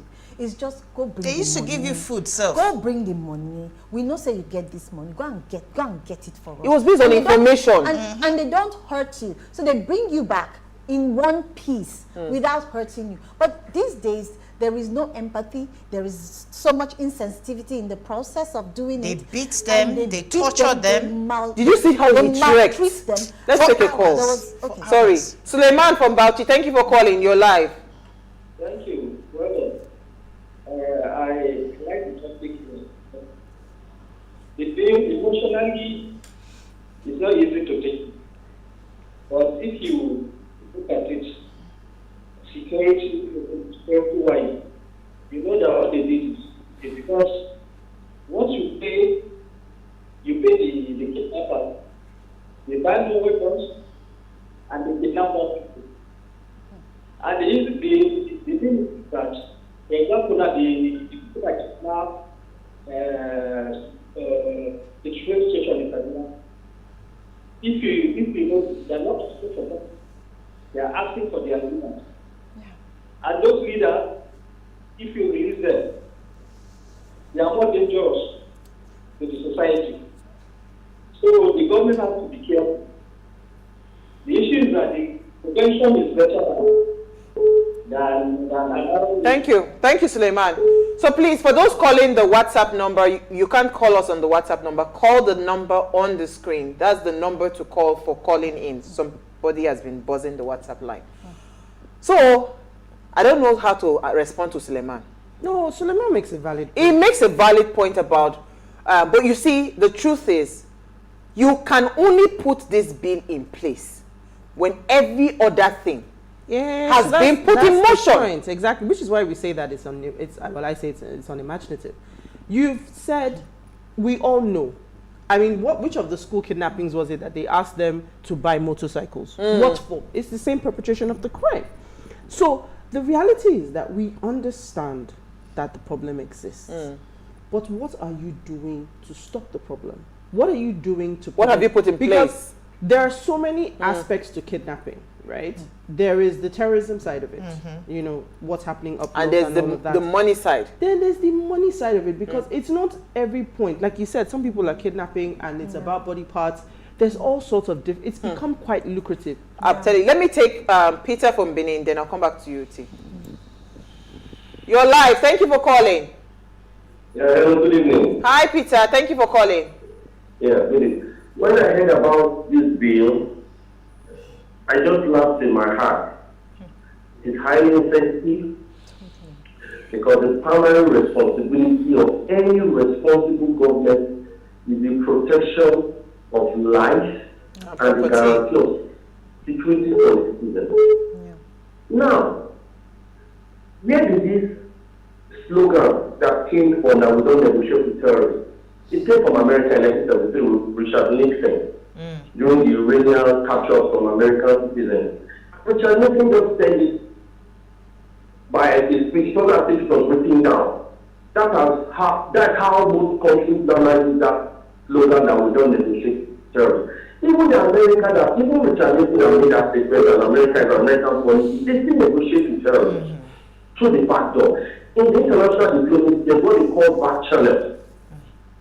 30 days now, over 160 people are still in the bush. 2 women that was pregnant, one we heard from reliable source that she has given birth, that they need to doctors into there to deliver the woman. What are we trying to do? If this bill comes to pass now, are you not saying if they kidnap people, the government will not negotiate with terrorists? Then the family members will just hold their hands and say they will not bring money to negotiate with terrorists to free their loved ones. The way forward is let the government provide security. If there's security to a reasonable state, that's when you cannot tell the citizens that there is a matter of policy that you don't negotiate with terrorists. I don't like putting the cart before the horse in this country. It's a very funny, highly insensitive and wicked law that they want to bring into this country. Thank you very much. Thank you. And the thing has passed the 3rd reading. Go ahead. In fact, Peter has touched where I was going, because you now talk about the fact that there are many drivers. The real one is money. It's the economy. We're not just seeing which was why EC was harping on poverty. Yes, so we're not just seeing it in the increase of kidnapping and ransoms. You just shared a video. Even crime, breaking and entering, breaking cars, all these things are on the increase. Why? People must eat. If you are hungry. Anyhow. And that's the reality. So there are many drivers for this problem. So when the government just comes with a bill that targets the victims, do you understand? For the worst That's double jeopardy. For the worst of of reasons about the impacts for the country, sanctions. We are already living a hard life. I'm telling you. What is sanctions going to add to it when people are dying like chickens? Let's take a call. Samuel from Mota, then I'll come to you. It's easy. Thank you for calling. Hello, good evening. Hi, Samuel. Wow. Good to be back. Thank you. I tell you what to contribute easy. On Tuesday, I said we are mad in this country. You think I'm joking? Nigeria is just a joke. We have goats, sheep, as leaders. Samuel, take it easy. I'm telling you, the two are nothing but the goats and sheep are the leaders. No, take it easy. We If refuse these that. people can feel the pulse of human being, they will know the price of gas. They will know it's not even easy to take Uber from one place to another. We have. Oh, sugar. Somebody is asking a question that what do you do, and I want to come to Isi on this, what do you do for the people that kidnap themselves? Which is why, because kidnapping, there are so many aspects, like what we it's very profitable. So there were people that, I'll tell them, kidnap me, they will call and, send the ransom, we split the money. So how do we even start to dissect this thing? Because there are people that genuinely are in big problem. Yeah. While some people actually just say, you know what, let me just feign this thing so that because it seems to be lucrative, I can get something out of it. So how do we even... I've seen situations where a child will, get herself or himself kidnapped and have the father or mother pay a ransom on their behalf or for them. Now, in a situation like this, that child should be held accountable. When they find out, right? Yes, of course. That child should be held accountable. And if that child is held accountable, if the child is above 18 years, you should go to jail. The child can go to jail, can face the full wrath of the law, But if the child is not up to, is a minor, that is where you have to look for ways to discipline that child appropriately so that it doesn't occur again. Now, the key thing about this is that I will come back again to value. How was that child trained? What are the people the children is who are the people that the child is exposed to? Wait. Let's not even go to value. Why would I even feign a kidnap in the first place? I want you to think on that question. Let me take youngest old man. I'll come back to you. That's where the values also come in. No. It's not. Hey, youngest old man, you're alive. Yes. Well, come down. Good evening. Sorry. This kind of something, you should extend it for like 3 nights. I didn't listen for the other guy that is using some hard language. You should understand that we're in TV. Yes, we are begged him. However, I feel his pain, you understand? But the issue is that it's easier said than done. Absolutely. Any policy you want to bring, we have to take it step by step. I really want to believe that the Senate is trying to do the necessary to curb the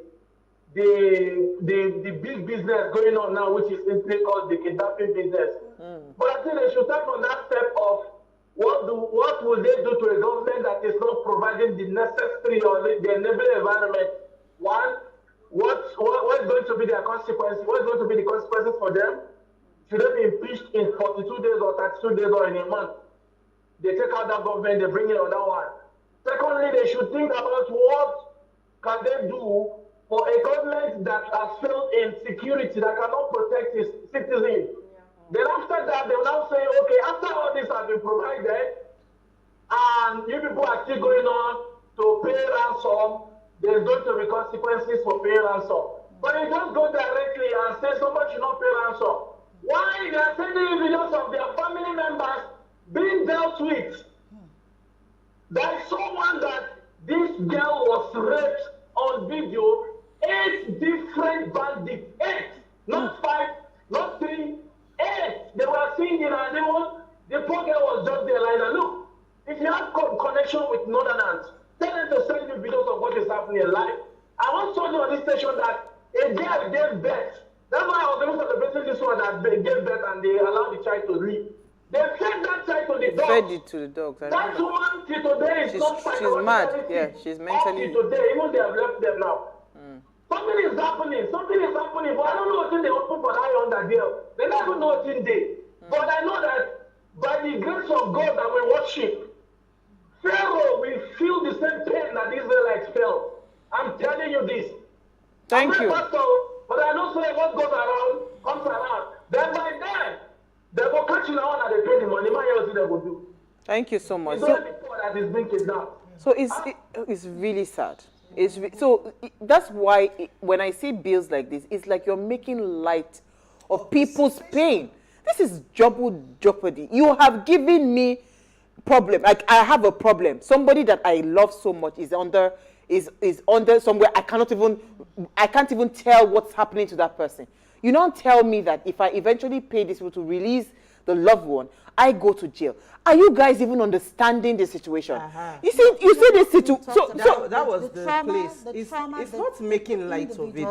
It is a shift in perspective. Do you don't understand what that person could be going through. So when I want to solve a problem, glass half full, glass half empty.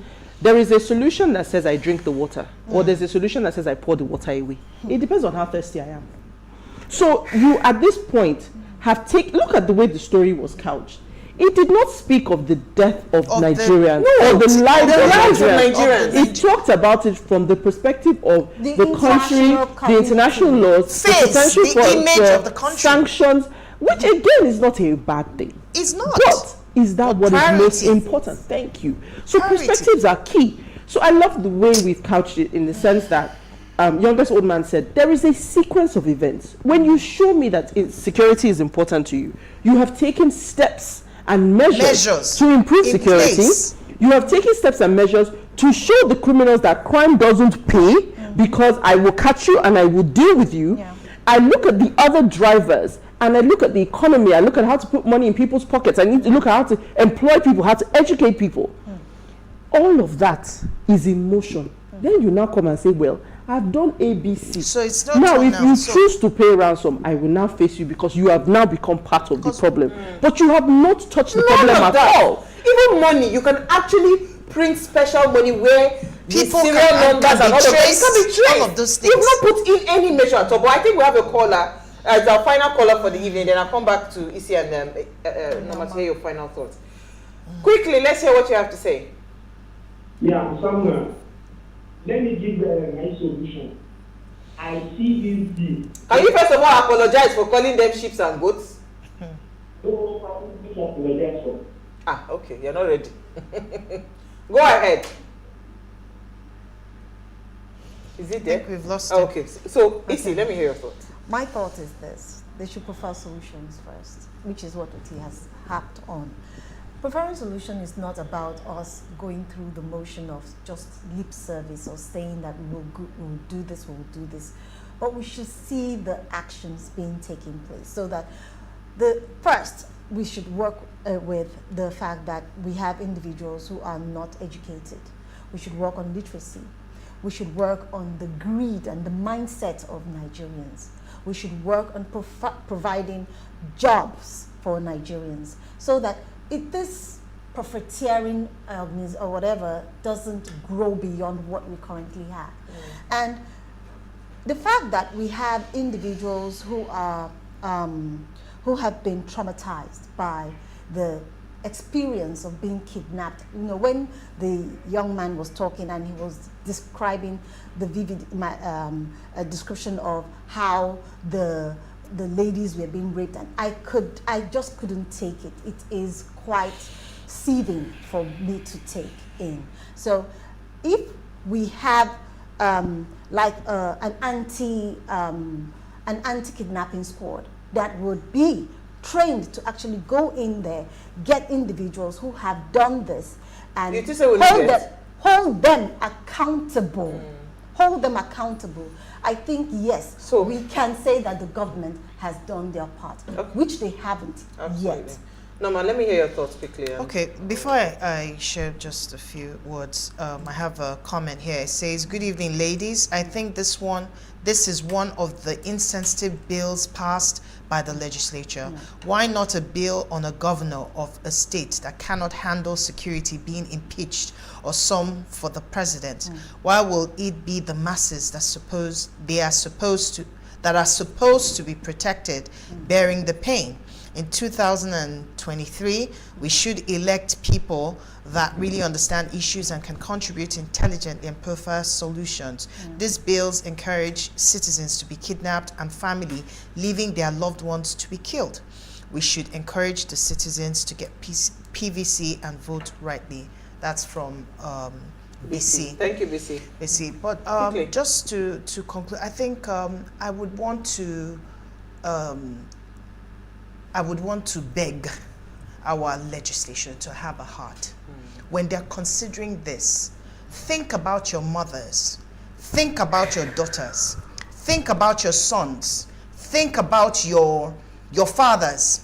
It is because of a sense of a lack of consideration. That's why we always have this mentality of not in my backyard.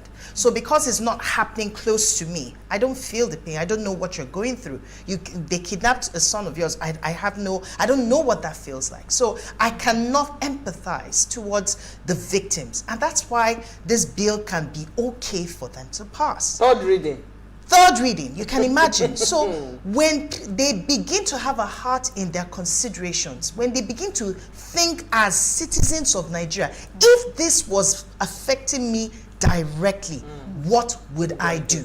You know what? If they refuse to have a heart, for us the people, let me say my own we can take them out. For us the people, you must start to think of getting well educated when it comes to your your governance, the governance structure in Nigeria, so that if they refuse to have a heart like Norma has begged them, we will take them out and put people that have heart.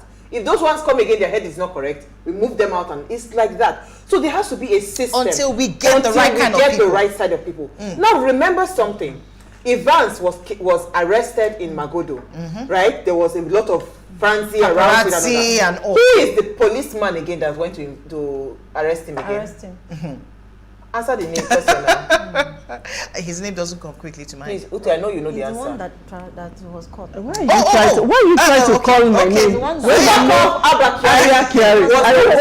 that went to pick a kidnapper. Because he knew where he was. A few years down the line, Super Cop is being indicted for being a drug, peddling drugs and whatever. He's been indicted and all of that. Of the system. So, my point is that even the people that are supposed to be part of this security architecture, because you cannot tell me that these kidnappers, our police and our army, our military, and all don't have the money to fish those people out. They do not not even fish. They do not have a cut in this so-called percentile share, because this thing is very profitable. Do you hear how much they take for ransom money? So if we are ready and we're serious people, before you come and pass a bill to say you want to arrest me and put me in jail for 15 years because I had to go and pay ransom that I did not have, because mind you, most of us don't have this ransom. We have to sell things to go and pay the ransom. Before you say you want to come and arrest me, can you please make sure that you have done you have dotted all your I's and crossed all your T's as a government, security wise? Then you can come to me and tell me that yes, if you go ahead to pay that ransom, I'll jail you. Because nobody will do that. The first thing you will do is to go and meet the special squad to say, you know what, my person, I've just got a call, and they will take it up from there. On that note, we rest our case. I rest my case. Thank you, Noma. Thank you, Isi. Thank you, Uti. I'm using this to calm myself. And thank you, Uwa. Let me thank myself today. Thank you to everyone that called and tried to call. The phone is still ringing. Sorry, we can't take calls. Now, before we go, ensure you follow us on Instagram. Is at PlusTvAfrica. You can interact with us further, drop a comment, and more importantly, follow all the engagements on social media. Like, share, invite your families and friends to watch the show. If you missed this, our quote today, here it is again. One of the greatest disillusions in the world is the hope that the evils in this world are to be cured by legislation. This is from Thomas Reed. I didn't say it. So just go and think about that quote very well. We'll see you guys live tomorrow at 8 p.m. as we bring another great conversation to your screen. Enjoy.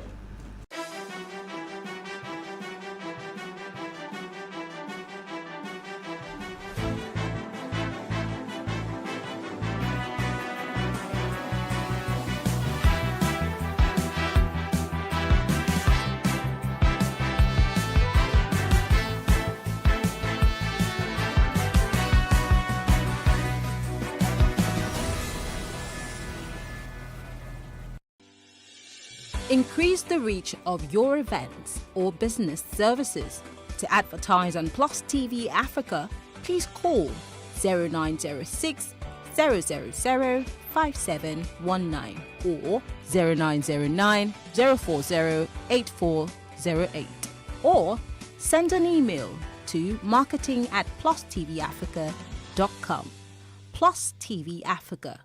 Big stories live here.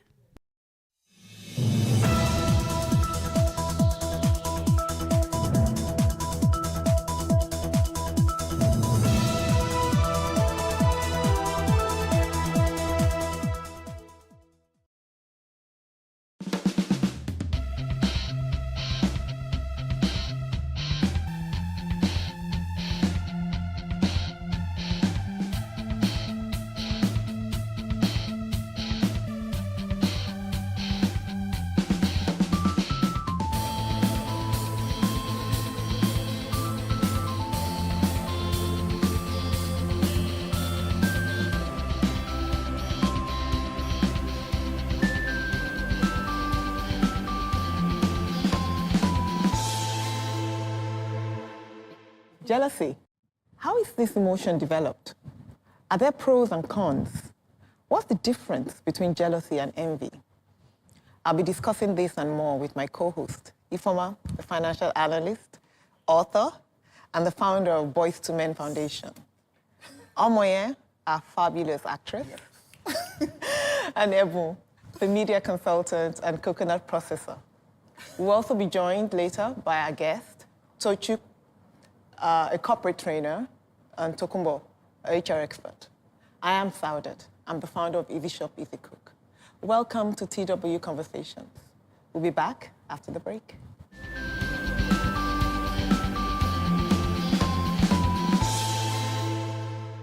Welcome back to the lounge. We have our guests in the house, Tokumbo Fasoro, who's an author and has a very interesting story about the conversation today, and so we'll listen to a lot of things that you have to say, as well as Tochi Okafor.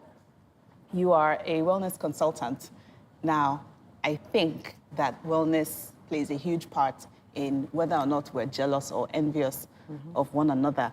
But the real question is, what is jealousy? I mean, who will bail the cat? So, jealous? Okay. Come on. Really? Okay, so, I don't know, jealousy is when maybe someone has something and you want it, you know, That's I don't coveting. know. Thou shalt not covet your neighbor's. That's envy. Okay, so it's a negative emotion, I think, that comes from sort of looking outside of yourself and looking at someone else's situation, you know, and maybe desiring that. I think it's the emotion that comes from coveting, envy. So jealousy is the emotion. That comes from covetousness. That comes from covetousness and envy. So it's the emotion. You can tell I go to church. I think that envy and jealousy now kind of like, they're like almost the same thing now. I don't know.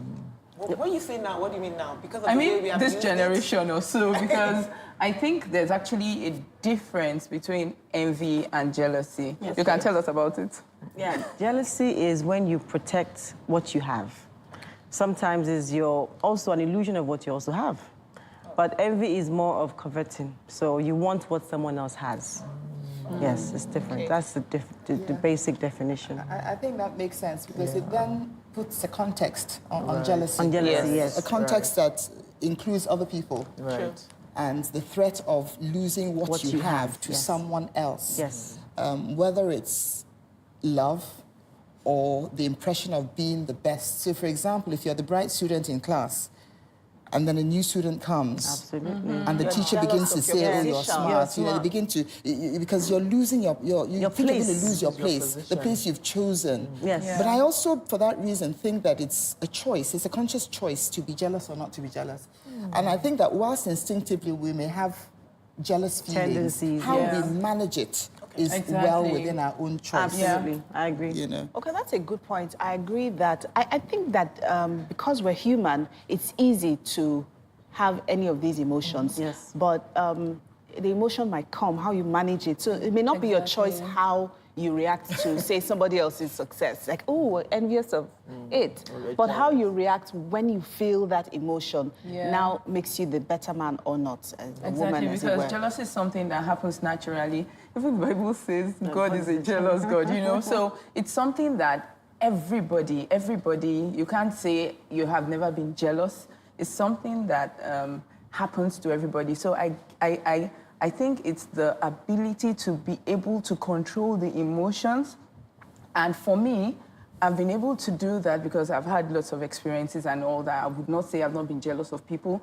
I've had a very late start in life and all that. I see my mates going ahead of me, my siblings and all that. But for me, rather than, react negatively, I kind of see them and see people around me doing great things as an inspiration.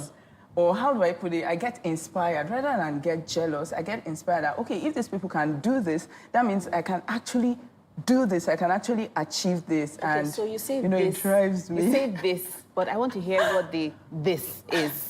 What are some of those experiences or encounters that have led you to that have tested your ability to be jealous? Wow. Okay, let me start with when I was 6 years old. My sister and I just landed in the same class. They gave her double promotion. She was always coming first, And we landed in the same class. And when she got into my class, it was an one-arm school. And she started topping the class, and I was coming 13th, 14th position. And when people even come to our house, they're looking at her and they're saying, oh my gosh, she's so pretty. And nobody's saying anything to me, And for me, I just feel like I'm ugly. If nobody's saying I'm pretty, they look at me, they're not saying anything. And then she gets to do all the flower girls, all the little brides, and nobody invites me to do anyone, So it started from that age. She was able to get into the university, into school. I was at home, the other one, So I just felt like I was in some sort of competition with her, and she was getting ahead of me. In fact, because of the experiences I had, while growing up and while, going through the fires of entrepreneurship, I just launched a book, The Persistent Woman Overcoming 20 Years of Rejection. Wow. So, interesting. yeah. So your story reminds me of a song that we learnt in primary school, The Ugly Duckling. Grew up to be a swan. Yes, became a swan. And the ugly duckling, nobody noticed the ugly duckling, but it became the most beautiful swan with the longest neck, And I think it's a way to positively channel those feelings. Yeah. But I just want to take you up on something you said. I don't think everybody is envious or jealous. I think that some people are born with a deep level of contentment. Yeah. They don't want what any other person has. And if you come and they think you're better than them, they're happy for you to be better than them. But there are very, very few people, which is why I think we can also choose to be like that. You channeled your envious energy, so to speak, into positive things. Yeah. And here you are. You've written a book. You're getting on with your life. Yeah. I always felt as well that I was the ugliest in the house. Wow. I always did. And it took a while for me to decide that. I don't know if I was envious in any way, but it was a sad feeling. Let me put it that way. I felt like the ugly duckling, yes. So that song was very, yes, I really liked it because I just felt it represented how I felt. Yeah. And the idea that I could become a swan. And I think it's such a truism that if you take some of these songs and parables and things, you can see a future that is better and beyond what you feel. Yeah. So jealousy and envy can always be a stepping stone to achieving great things because you put them where they belong. Like you said, you use it to channel your energies, to achieve and to strive and to excel. Yeah. And I think that's Let the me take important it from thing. where you're taking it from. I want the wellness coach to talk about the pros and the cons. Are there pros and cons? Because she's talked about how she has, used that as the leverage. Yeah. Jealousy in its basic form stems really mostly from love. It's a feeling like we've discussed that you're losing something. So I can't say there are pros to it, but the fact is that it's as a result of a feeling. And sometimes it's a perception. It's not always real. Absolutely. So it's for you to visit yourself, like we've mentioned, it's all about self-awareness. It's visiting yourself and understanding where this emotion is coming from. Like I think I watched a movie about when a woman had a new baby and the first child became obsessed. The mom is now breastfeeding another child. They're not being breastfed. Exactly, but they're forgetting that they've gone beyond the age of being breastfed. But that's why jealousy is not always about, it's not external, it's more internal, and it's mostly amongst people that are not related, but that know each other. Envy is more for the outside people. Instagram, Facebook. You want the popularity. You want to be what they have.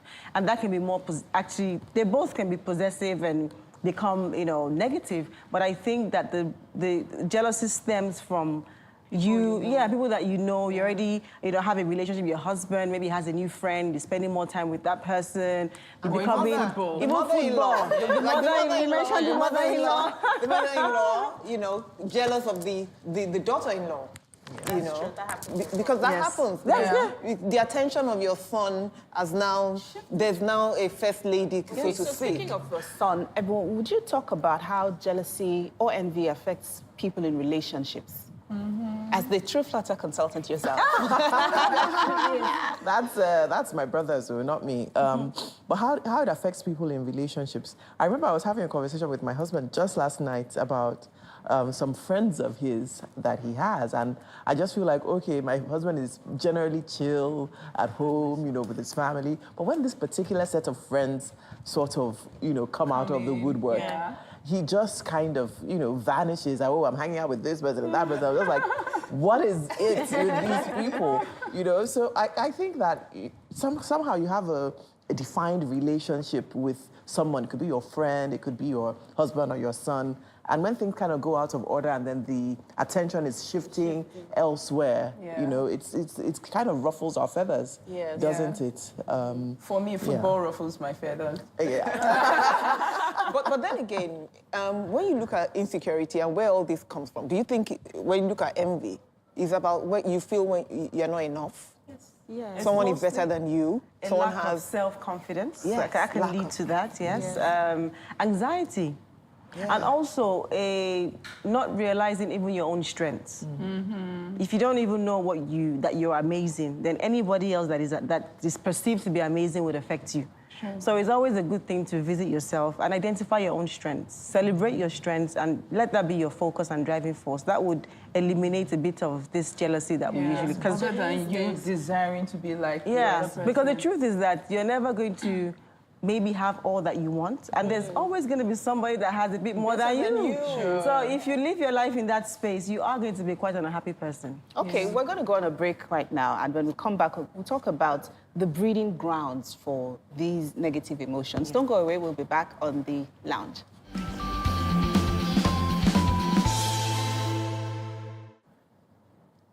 Now, we've all agreed that jealousy and envy are negative emotions, but there's usually a breeding ground for these negative emotions. The same way love grows on fertile ground. If a child is showered with love, then they're able to give love.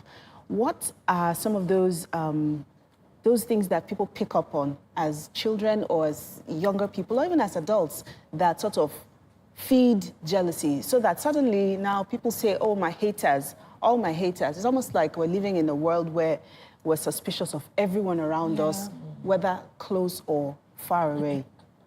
But the thing is, I don't know that you can bring people up lovingly, and they're so jealous and envious because it's from within. It's a personal trait. It may be increased, the tendency to it, by the way in which you're brought up. But fundamentally, it's from within. Because you always know people who you see are loved.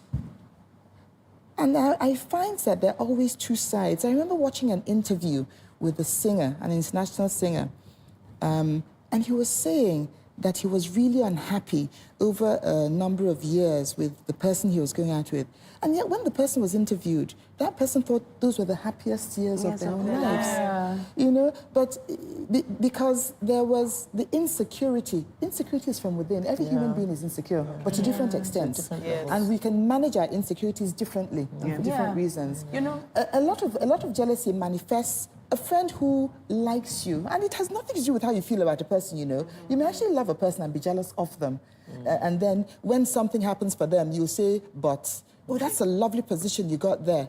But it will really mean you're going to be in traffic all the time. You're going to be working late. You know? Just what I'm saying. So that's envy right there. Yeah. That's envy right there. And then if it's like a husband and a wife and a woman or a man, simply because there's another party that you consider as good looking. And I like what you said about perception. The person is good looking, so you imagine the person is a threat. The person is not a threat. She doesn't want your husband, or he doesn't want your wife. It's just that they're good friends. But you build up this whole drama, and we're really good at building up drama. And I think that's part of why these things become virulent, and then people begin to kill each other, and poison each other, and backstab each other, simply because of what they imagine. You know, you actually said something very profound, because I remember my mom telling me, because while trying to write the book, I wanted to get my mommy's side of the story, you know, and all that. She said to me, and I was shocked, because my auntie confirmed it. She said my sister at that time too was feeling abandoned. She felt that she was doing very well and she'd be getting all the accolades, but they were rather paying attention to me, that I wasn't doing well, because I started having serious issues. I wasn't getting into school. People were coming to my parents, telling them I could never amount to anything in life, you know. I had my struggle was a lot. So my parents were focusing on me, trying to ensure that exactly I don't commit suicide, you know, and all that. So she felt like, why are they giving me all the attention? Wow. And she was really bitter, and not just bitter against me, because for 2 years we didn't even talk. She was also bitter against my mother, my parents, for paying attention to me. Well, this is so interesting. Perception. Is jealous of the person who doesn't have. Seemingly doesn't have. But that's where we come back to. She had a perception. She also had hers. Yes. So there's a saying in psychology that the reality that you see is only your reality. Yes. You see life from your own perspective, not as life is. So that's why if you are already you lack confidence, and your husband, in this case, has a friend that is female, you perceive her to be more beautiful. Doesn't mean she is. But that's why you must focus on your own strength. I think it's personal. Yeah. Like she said, some people are born with deep contentment, but you can also learn to be content. Yes. Yeah. It's a choice. It's a choice. You can learn to decide that, okay, my life is good. And I think if you're doing the best with your life, you would always feel okay. Not that, I feel like sometimes, okay, I'm a single woman in my 30s, and there's always conversations around. So when are we coming to 40? Someone still said that to me last week. We are still waiting, though. I said, well, there's rising, a lot of restaurants, you can eat there. And, you know, it takes a lot of self-development and self-awareness to understand that regardless of that, me not having this thing that the world thinks is everything, I am absolutely enough. And I love my life. So every day, my personal mantra is every single day is to put my best foot forward. And once I do that, I think that's what we need to get to. People will also be envious of you. Absolutely. Yes. Let me tell you a fun fact. Absolutely. From what she said, that this thing is inborn. The fun fact, you know when you say jealousy and the green-eyed monster? Yes. In ancient Greece, they used to say that jealousy is from overproduction of bile. And bile, you know bile is green. It's green. And it actually makes your skin green. And that was how the green eye started, with the associated green eye with jealousy. Now, adding monster to it was by Shakespeare in one of his books, in one of his stories, Othello and Merchant of Venice. And he used it, so green-eyed monster. But it is a monster. It is a monster. And the interesting thing is that it's the jealous person who is unhappy.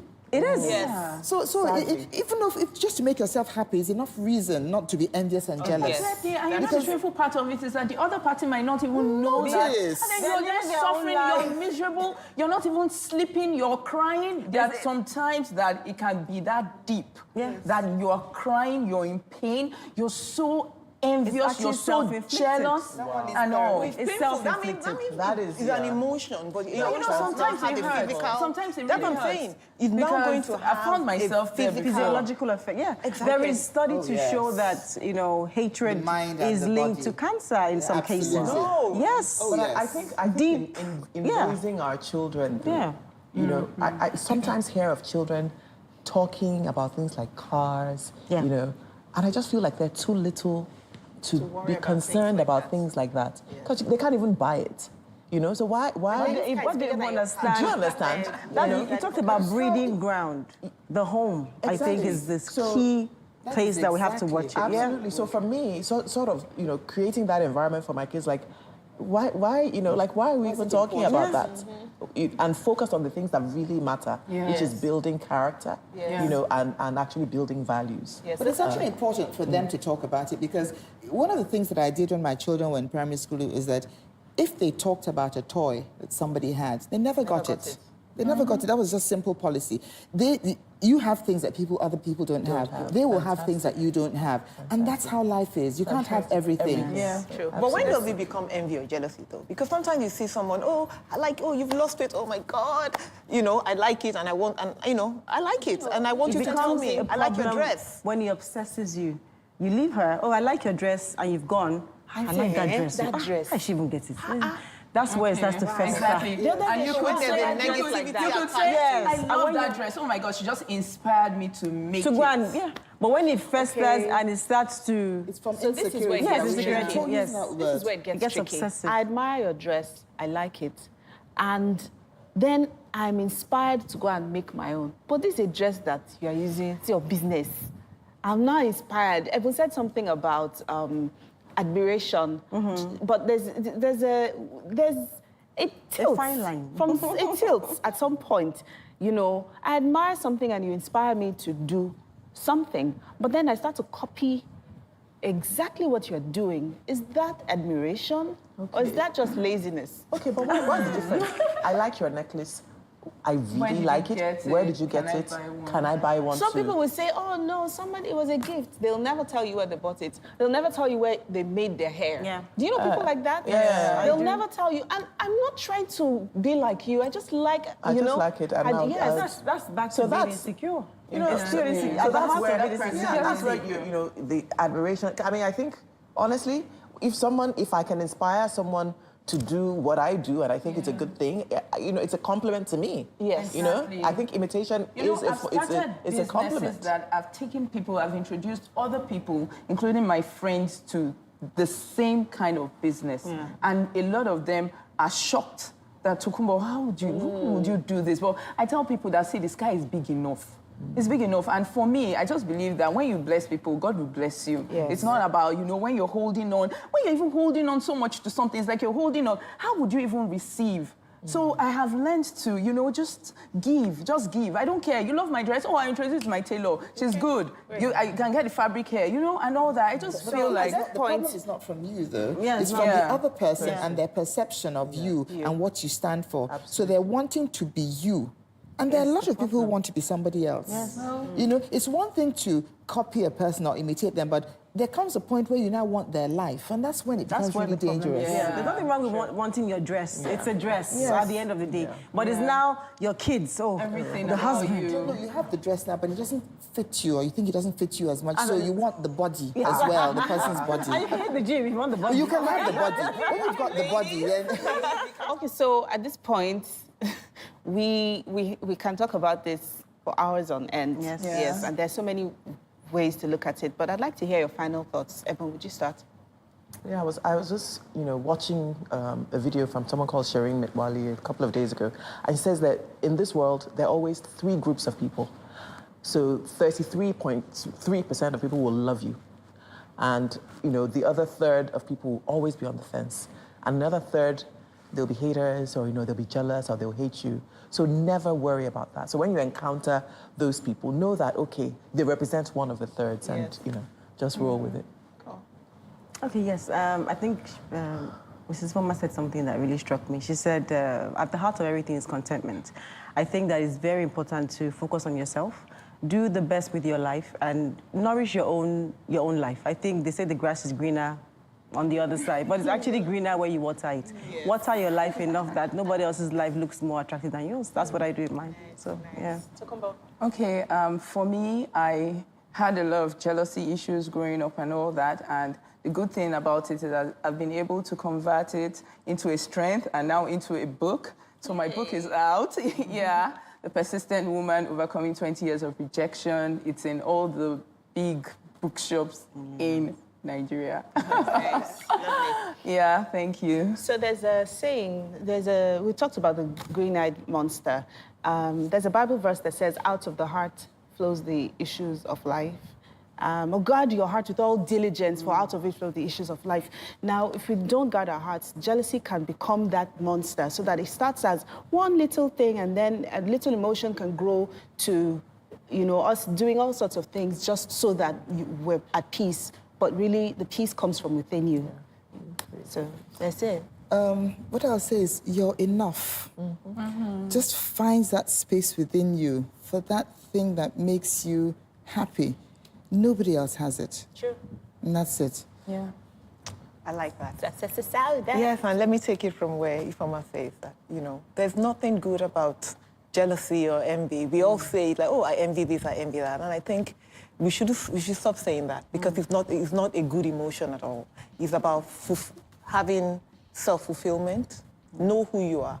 Love who you are. If you don't love yourself, nobody else will. I hate to bring you back, but I need us to quickly. You will say that God is a jealous God, but God can't have any negative emotions. We are not God. That's different. It's not a The context of God's own is different. It's different, What yeah. he's saying is that he is the one, the creator, and we should love him and not replace him with idols. Great. Totally different. So this has been the conversation today. We want to hear from you. Their social media handles are scrolling on the screen. Please get in touch with us. We'll see you next week.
Increase the reach of your events or business services.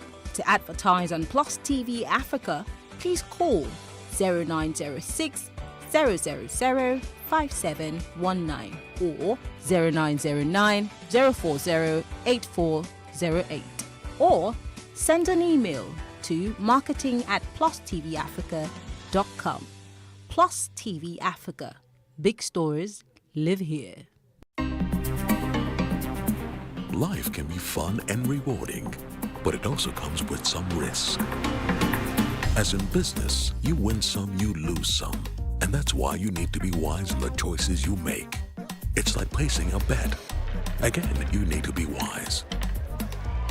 wise in choosing an innovative platform with the highest market options and highest odds ever.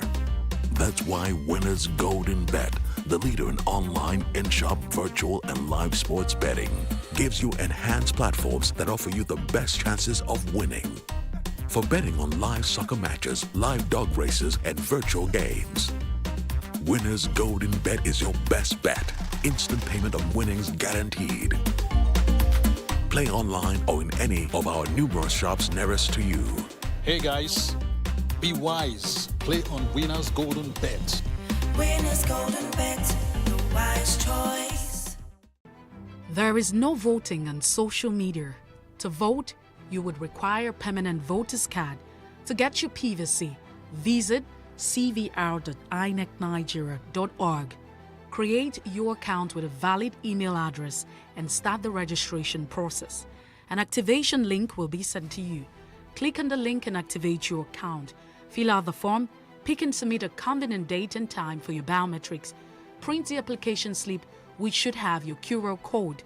On the appointed date, go to the nearest INEC office for your biometric capturing. Thereafter, you will get a registration slip to pick your permanent voter's card when ready. Get your PVC today. This message is from PlusTvAfrica.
On Plus TV News now.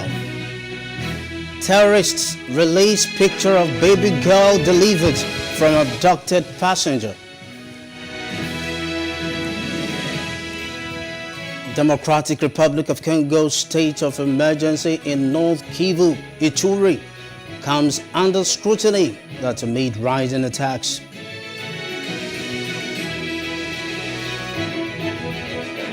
President Biden proposes $33 billion package for Ukraine, targets Russian oligarchs.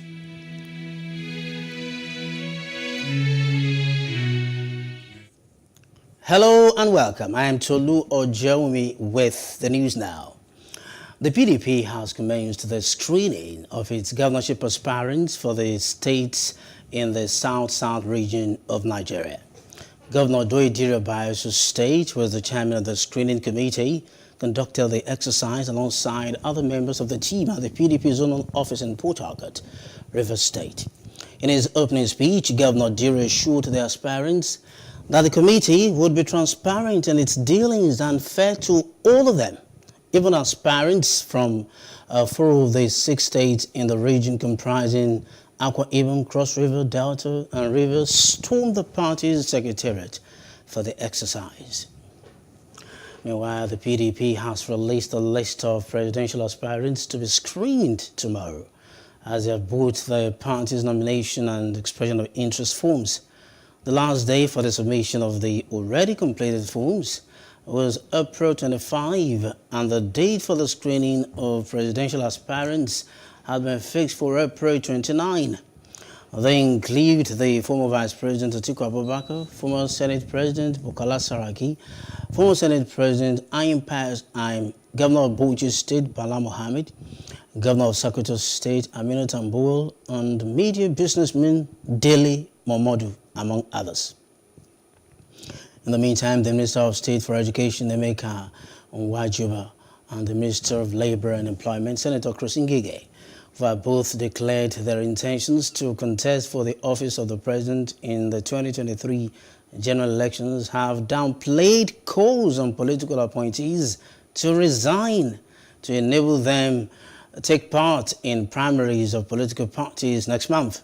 They said the calls were unconstitutional in spite of the provision of Section 84, subsection 12 of the Electoral Act 2022 as amended. While Awajuba said that the 1999 Constitution as amended permitted aspirants to resign 30 days before the election, Ngige said Section 84, subsection 12 of the Electoral Act 2022 had been struck down by the court. Wajiba ruled out the possibility of resigning his position ahead of the APC presidential primaries held for May 30 to June 1, while Ngige said that even if there is any order to that effect, it has not been conveyed to him, and that there is a substating judgment from a competent court of jurisdiction striking down the Electoral Act provision. And as political appointees and others begin to resign from their current status to contest the 2023 general elections, all eyes are on how the offices will be run in a short term. A legal practitioner, Liberal Soshoma, and a political analyst, Olufemi Losin, are advocating that those in charge of checks and balances adopt structures to ensure there are no gaps. Our political correspondent, Jacinta Obeku, takes a look at these issues. There have been contentious positions as regards the constitutionality of Section 84(12) of the Electoral Act 2022. In fact, President Muhammadu Buhari protested the constitutionality of the controversial provision of the newly assented electoral law. Others have argued that the section of the Constitution is able to disenfranchise people from vying for electoral offices.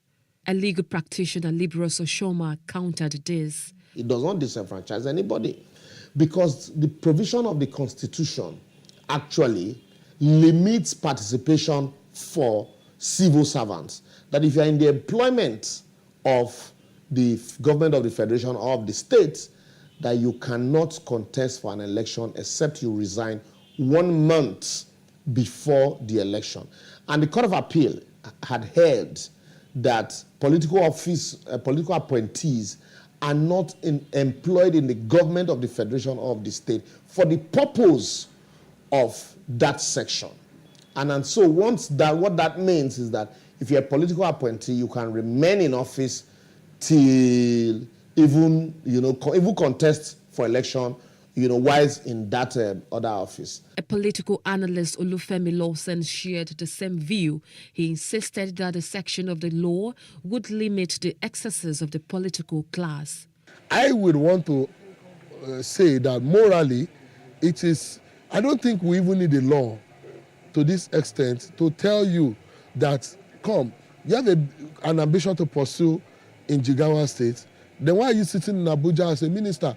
If truly you are a very serious candidate. One of those vying for the highest seat in government is the Vice President, Professor Yemi Osinbajo. There are questions about how his latest ambition could cause a divided attention in carrying out his current duties as the nation's second in command. The VP's attention certainly would be divided, just the same way a sitting president who is vying for a re-election's attention will be divided. So, and the question is, what we should do is to ensure that there is proper monitoring, not just a divided attention, to ensure that the job and the functions of that office is properly carried out. The truth is that pursuing a political ambition is a natural distraction. Politicians will continue to aspire for other higher positions. Politicians will continue to even demand for what they do not deserve. But it is the duty of you and I to say, no, you don't deserve it. So those who have had competent ministers as deputies should hand over to them, brief them. Those who have not had should use the next few days to get them carried along so that the duties of state will not suffer. INEC has given political parties between April 4 and June 3, 2022 to conduct primaries. This means that public office holders seeking to be elected must resign before June 3, when INEC expects that all issues on party primaries must have been resolved. Meanwhile, the Secretary to the Government of the Federation, Boss Mustafa, ought to have issued a circular stating a deadline on when they should resign. But he has not, as President Buhari has not given directives to do so. Nigerians are watching to see how this pans out. Jacinta Obiuku, PlusTV News. Now joining us to discuss this seeming controversy is Malaki Ogomade, who is the immediate past national president of the Committee for the Defense of Human Rights. Thanks for joining us on the news. Are you there? Law. Well, Others have argued. To be here. Opportunity. Good evening, viewers. Thank you. Thank you for coming. Now, a political party's constitution or guidelines for its members should not be confused with or subordinated to the Nigerian constitution. Both are valid, parallel, and independent. What can you say about this? Well, again, I can barely hear you, but I imagine that your question has everything to do with the hierarchy of our laws, whether the rules or provisions of regulations of political parties can supersede and override the provisions of the Constitution. Okay. That is rhetorical. It is given that the Constitution itself is supreme. The supremacy is asserted in Section 1, Subsection 1 of the same Constitution that proclaims itself supreme over every other law. In fact, it goes ahead under Subsection 3 of the same Section 1 to insist that if any other law, whether subsidiary or secondary law, as the case may be, runs in conflict or at variance with the provisions of the Constitution, such other law, to the extent of that inconsistency, shall be null and void. I imagine that this is where the controversies have arisen in relation to the provisions of the Electoral Act that has generated sufficient controversy regarding Section 84, Subsection 12 of the Electoral Act amended 2020. Stand clearly is that where political parties, which are very serious political institutions, vehicles through which democracy is midwifed and sustained, to take steps, they must do that in full recognition and cognizance of the express provisions of the ground norm, which is the Constitution. Where it undermines that precautionary position, it operates at its own peril and at its own risk. That would be my take, if I understood your question very well. Okay, well, that's well said. What does this Constitution now say about this issue of resignation before contesting? Well, the Constitution, as at this moment and as amended, is to the effect that where any Nigerian who is in the public service of the Federation, either at the federal level or at the sub-national level, that is the states, desires legitimately, which is a right that inures to all of us, to contest or participate in an election, such a person must resign, withdraw from that service at least 30 days before the said election. The constitutional provisions are clear from Section 66, Subsection F, Section 107, Subsection F, and so on and so forth. So the Constitution is interested in public servants, in the public service of the Federation and the states, as the case may be. But what has introduced a rather controversial dimension to this whole situation is the amendment in 2022 where Section 84, Subsection 12 of the Electoral Act was promulgated and signed into law. That provision is to the effect that political office holders, if you like, political appointees, are precluded from participating in primaries of their political parties if they do not resign a month before that or those primaries.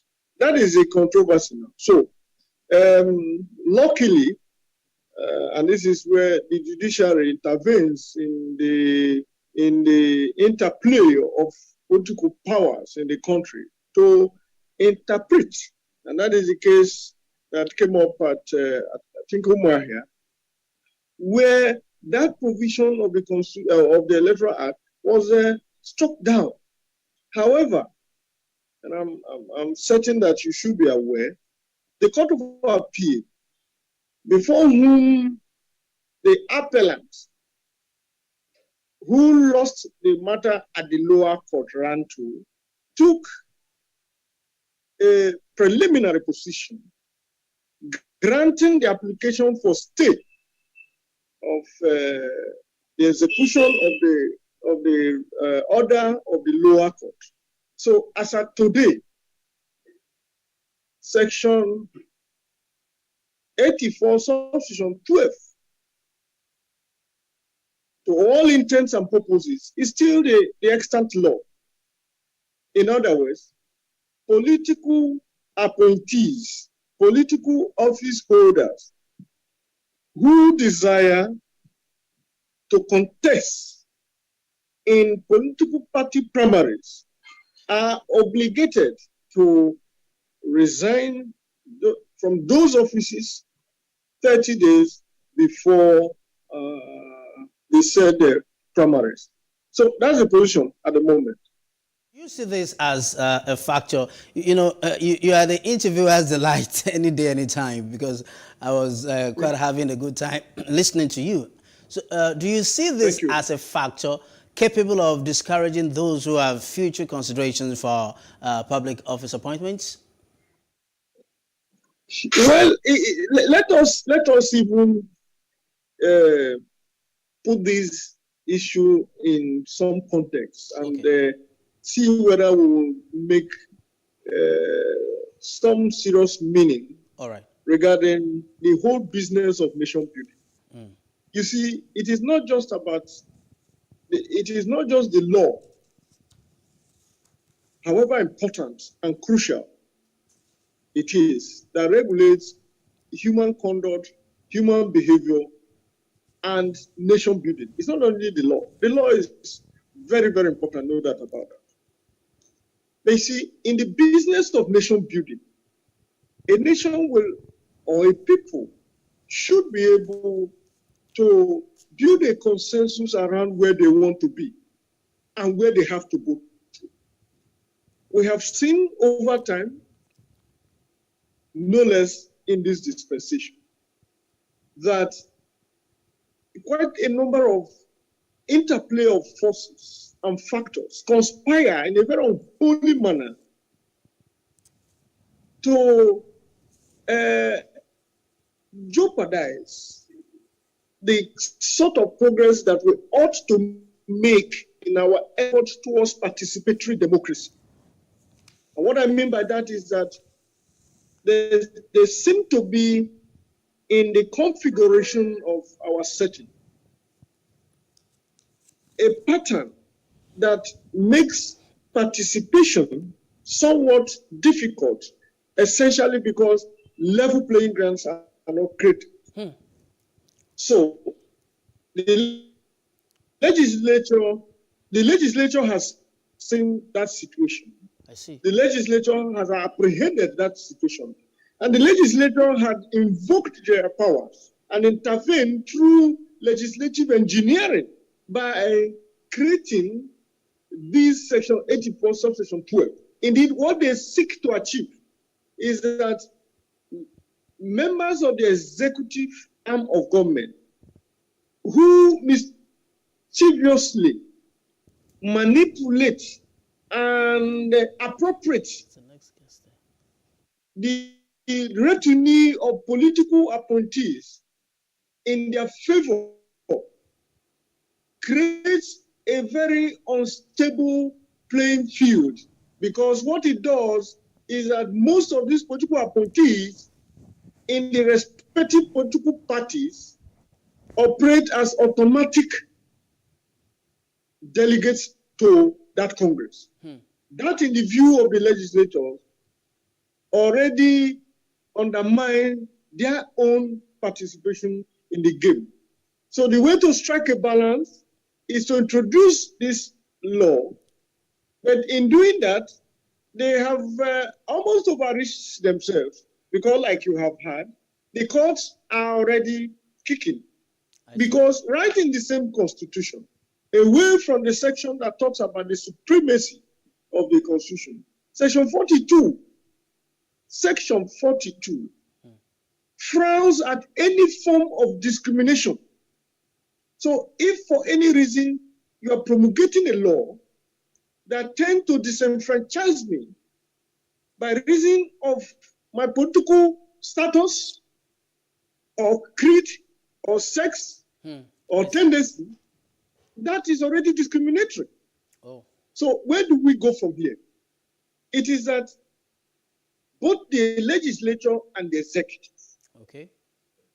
should realize, beyond admonition, exhortation, that the country itself must survive first before their private individual ambition overrides the business of nation building.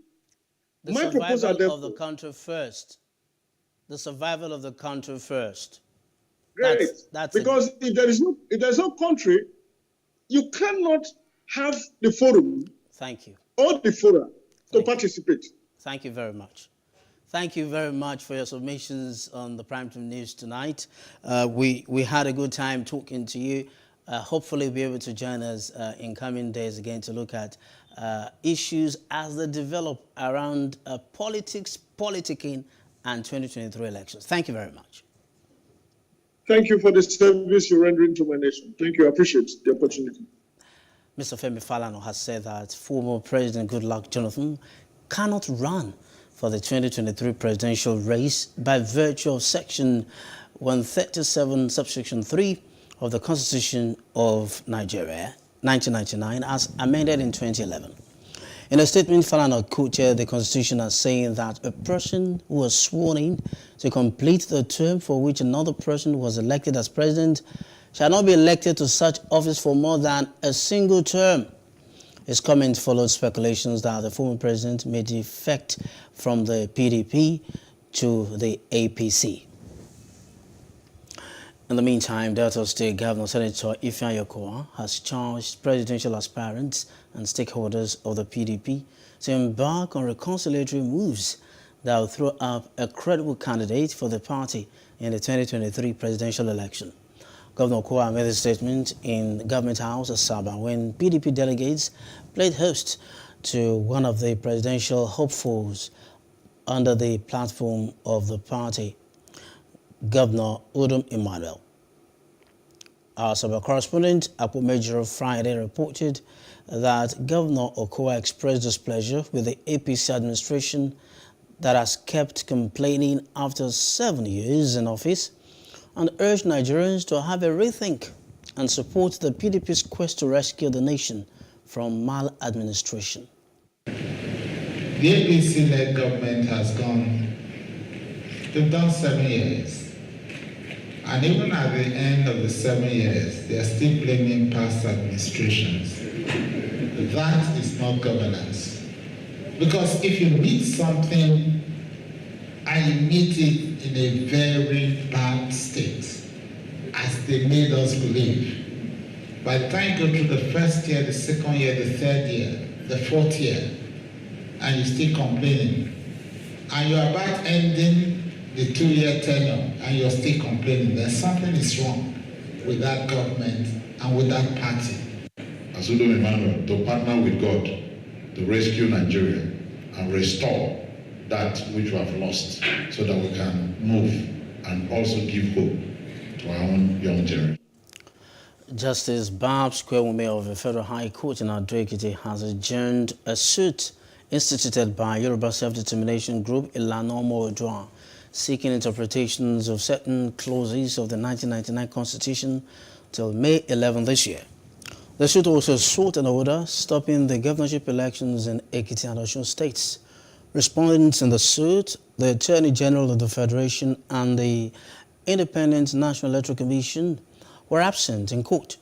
Prosecuting counsel Tolu Babaleye says the Ilanomo Oodua worldwide, who are seeking self-determination as a right, have approached the court of law for redress of Nigeria's constitution instead of taking to the streets.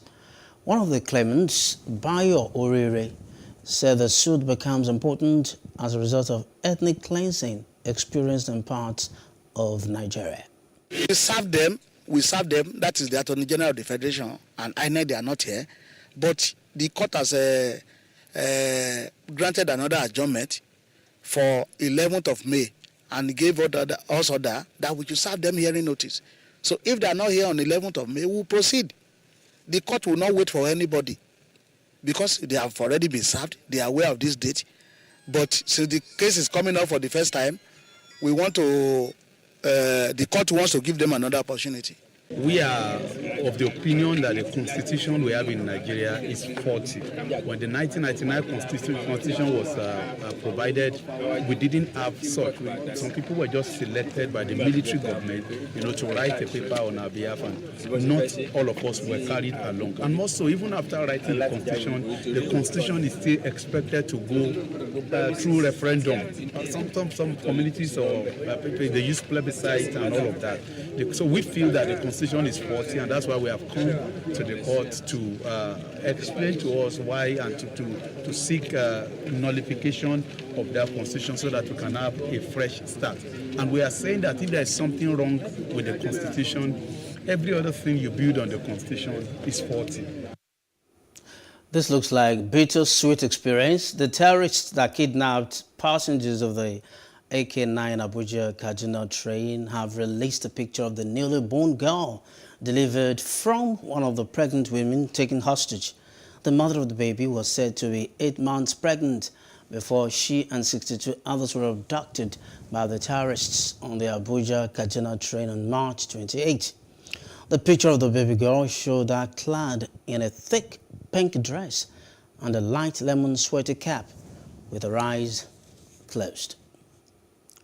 The NLC has threatened to embark on a 3-day nationwide warning strike if the federal government continues to ignore the demands of ASU.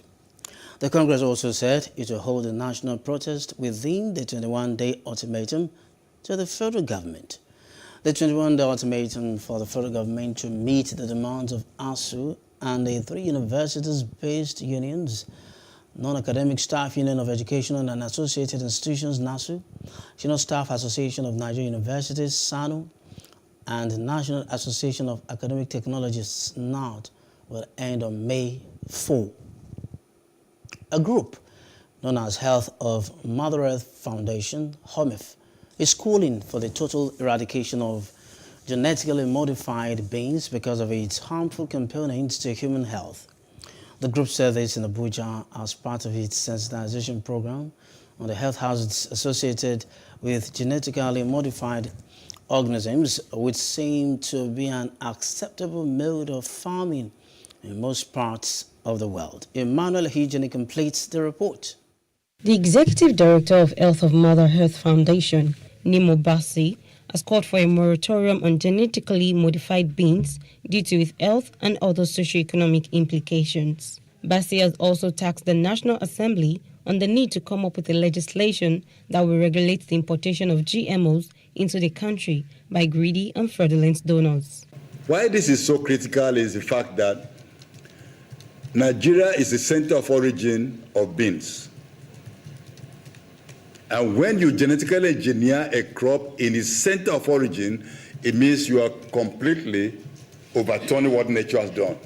Completely. Because when it's gone in the center of origin, unless some seeds are saved in the seed bank in Norway, which is buried underground in Norway, unless you go there to buy some seeds to replace the one you've lost, it's lost forever. Other experts pointed out the danger for Nigeria if it allows itself to be used by these Shylock businessmen to infiltrate and destroy Nigeria's ecosystem and the sub-region. They also gave a scientific analysis of how the intended aim of bettering seedings for agricultural purposes can have counterproductive implications on the health of humans. Before you plant out their beans, you have to go to them to buy the beans. Because you can, if you don't, I'm a lawyer. I have my colleague here, TJ, is there. She can tell you anything they have a patent in it. If you take it, it's a criminal suit. They will sue you for it. It's their property, quote and unquote, for something they never created. They were not there when God gave us beans. They've now gone to add some things inside it and say, now it's their creation and they created it. And so the farmers will go to them. And most of this, we call them terminators. You plant them once, you cannot plant them again. The fact that what you spray is able to take out life because you consider it plant means there are unanswered questions about its activity. And therefore, is that the most sustainable means for weed control? That's the question that has not been answered. If I alter the gene of a plant so that when an insect eats it, that insect will die, I hope you know that the concentration of that pesticide in parentheses, which I put in that plant, goes and comes to my table. And it enters my system. I consume them. The general consensus by all the stakeholders present is that GMO is dangerous to health and the ecosystem and should be discouraged by the government. With the current economic challenge experienced in the country, coupled with a rise in prices of commodities, things are biting, a situation that's not any different with internally displaced persons across the nation. The IDPs in Ohogwa in Ovia Northeast Local Government area of Edo State are seeking help from government and well-meaning Nigerians. Take a listen. The current situation, we are facing a lot of challenge due to the number of students that are gaining admission to high institution. About 200 of us are currently in high institution. And those students, ever since I stepped into school, feeding and school fees has been a challenge. So far, Mr. Solomon Hemford as a camp coordinator and currently we are seriously in need of food stuff. We are also in need of academic materials. So ask for the help of federal government and kind-hearted Nigerians to come and help us. People of Nigeria, like the federal government, humanitarian women affairs, the NEMA, we are calling on them, the custom also to call on them to come and help us. The National Emergency Management Agency, NEMA, has distributed food items to over 650 IDPs in Adamawa State ahead of Eid Fitr celebrations following the directive of President Muhammadu Buhari. PlusTV correspondent Ibrahim Bakr said Ladan Ayuba, head of operations in charge of Adamawa and Taraba states, who conducted the distribution, urged the households to make good use of the items. Ladan said the food supply is part of the monthly support which NEMA typically undertakes to assist affected persons of different circumstances. Carry out every month to assist the internally displaced people in the camps. And in the camps, we have the three basic camps we operate here in Adamawa State. We have the Fufure camps, which has about 305 households. And then we have Markoi, which has also have about 239 households. Then St. Teresa, which has only 91 households. And in all these camps, the basic things we give them is food items, which comprises of rice, beans, maize, seasoning cubes, tomatoes, tinned tomatoes, bags of salt, and vegetable oil. The basic challenge that I think we have now is on health ground. We have particularly the UNICEF, which is the one that provide the basic health services in the camps. They have pulled out since last year. And as a result of that, the IDPs seek medical attention from outside the camps.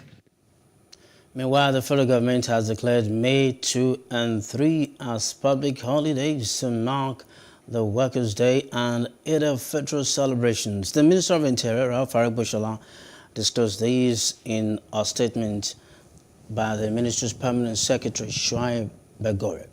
He commended workers for their hard work, diligence, and sacrifice, noting that their efforts are largely responsible for the greatness of the country and the respect Nigeria now commands in the Committee of Nations. The minister also congratulated all Muslims on the successful completion of the holy month of Ramadan and encouraged them to imbibe and practice the virtues of kindness, love, tolerance, peace, self-denial, sacrifice, and good neighborliness, as exemplified by the Holy Prophet Muhammad. As cases of domestic violence seem to be on the rise, Nigerians speak against the scourge. That's on Street Views. Take a listen.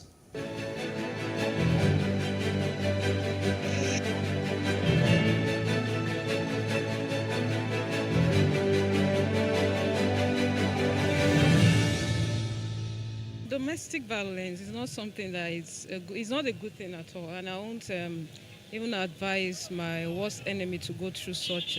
I'll advise people in such situation to walk away as fast as possible in order to be able to save themselves from such experience.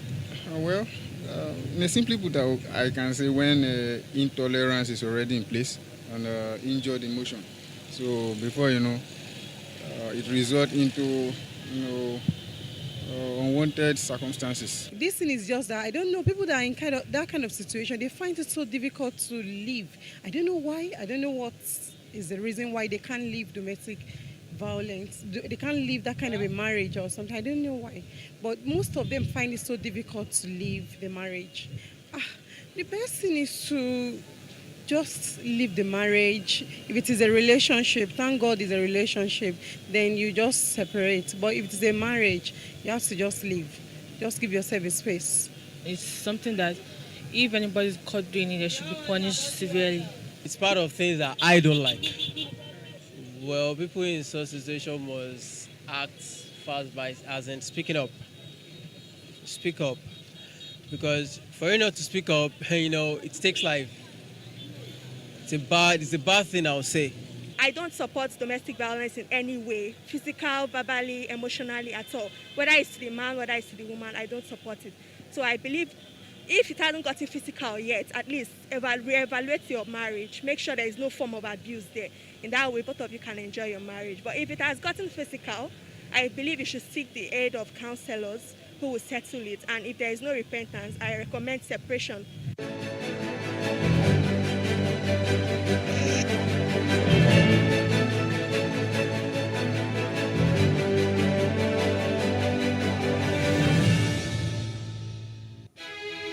Still ahead, Egypt pardons 3,000 prisoners on Sinai Liberation Anniversary.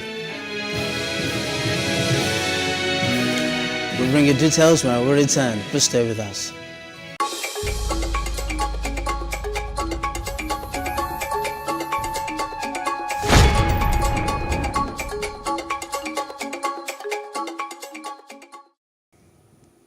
We quickly move to other parts of Africa. One of Ghana's opposition political parties, the Convention People's Party, CPP, has announced plans to rebury the country's first president, Dr. Kwame Nkrumah. General Secretary of the party, Nana Yaa Jantua, claims that the freedom fighter was not given a befitting burial. Hence the decision for the reburial, which has been planned for November this year. The CPP believes the restless of Dr. Kwame Nkrumah needs to rest. The state of emergency imposed in the Eastern Democratic Republic of Congo, DRC, has come under scrutiny and debate. It comes as more than 2,500 civilians have reportedly been killed in two eastern provinces under siege, nearly double the number killed a year earlier. Prime Minister Jean-Michel Sama Lokonde, in an interview, said the state of siege and the army's operations have made it possible to reduce the area of action of the negative forces. But elected officials are angry and the measure is increasingly being debated. Meanwhile, Egyptian President Abdel Fattah al-Sisi has pardoned over 3,000 prisoners, including journalist Hossam Moniz, who was jailed for spreading false news. This is a charge regularly used against opponents in Egypt, according to human rights and NGOs. The pardon was on the anniversary of the liberation of Sinai, a peninsula occupied by Israel between 1967 and 25 April 1982. Mr. Moniz had been sentenced to 4 years in prison in November. He was arrested in 2019 with other opponents who attempted to form an alliance under the name Coalition of Hope with an ambition to run for parliament in 2020. In the meantime, Equatorial Guinea has said it will prosecute the owner of an oil tanker fraudulently flying the flag of the nation that ran aground on April 16 of Tunisia. The country has also requested international collaboration to detect vessels illegally flying the Equatorial Guinea's flag. The cause of the oil tanker's sinking has not been determined. Tunisian Navy forces evacuated the 7 crew members before the ship sank. Meanwhile, malnourished children are flooding into the pediatric ward of the main hospital in Ethiopia's Good City. The worst drought for 40 years has forced many families to leave their homes to search for aid. Pediatrician Mohammed Amin said that numbers started to spike around 5 months ago. Last year, the hospital received 188 malnourished children, but now they saw that in a single month. Let's get outside Africa. At least 4 people were wounded in Russian missile strike on a neighborhood in the southeastern Ukrainian city of Zaporizhzhia today. Zaporizhzhia lies only 20 kilometers, that's some 12.4 miles, from the front line and has been hit by shelling and missile strikes by Russian military forces in recent days. 3 houses in a predominantly working-class neighborhood were destroyed. President Joe Biden asked Congress today for $33 billion to support Ukraine. That's a dramatic escalation of U.S. funding for the war against Russia, as well as new legal tools to siphon assets from Russian oligarchs. The request includes over $20 billion for weapons, ammunition, and other military assistance, as well as $8.5 billion in direct economic assistance to the government and $3 billion in humanitarian and food security aids. Biden is also seeking the ability to seize more money from Russian oligarchs to pay for the war efforts. I just signed a request to Congress for critical security, economic, and humanitarian assistance to help Ukraine continue to counter Putin's aggression and at a very pivotal moment. We need this bill to support Ukraine in this fight for freedom, and our NATO allies, our EU partners, they're going to pay their fair share of the cost as well, but we have to do this. We have to do our part as well, leading the alliance. The cost of this fight it's not cheap, but caving to aggression is going to be more costly if we. Meanwhile, UN Secretary General Antonio Guterres today told the Kyiv region towns of Borodyanka and Bucha that were shelled and occupied during Russia's offensive in northern Ukraine before it withdrew to focus on the east. Guterres said civilians were paying their highest price in the war.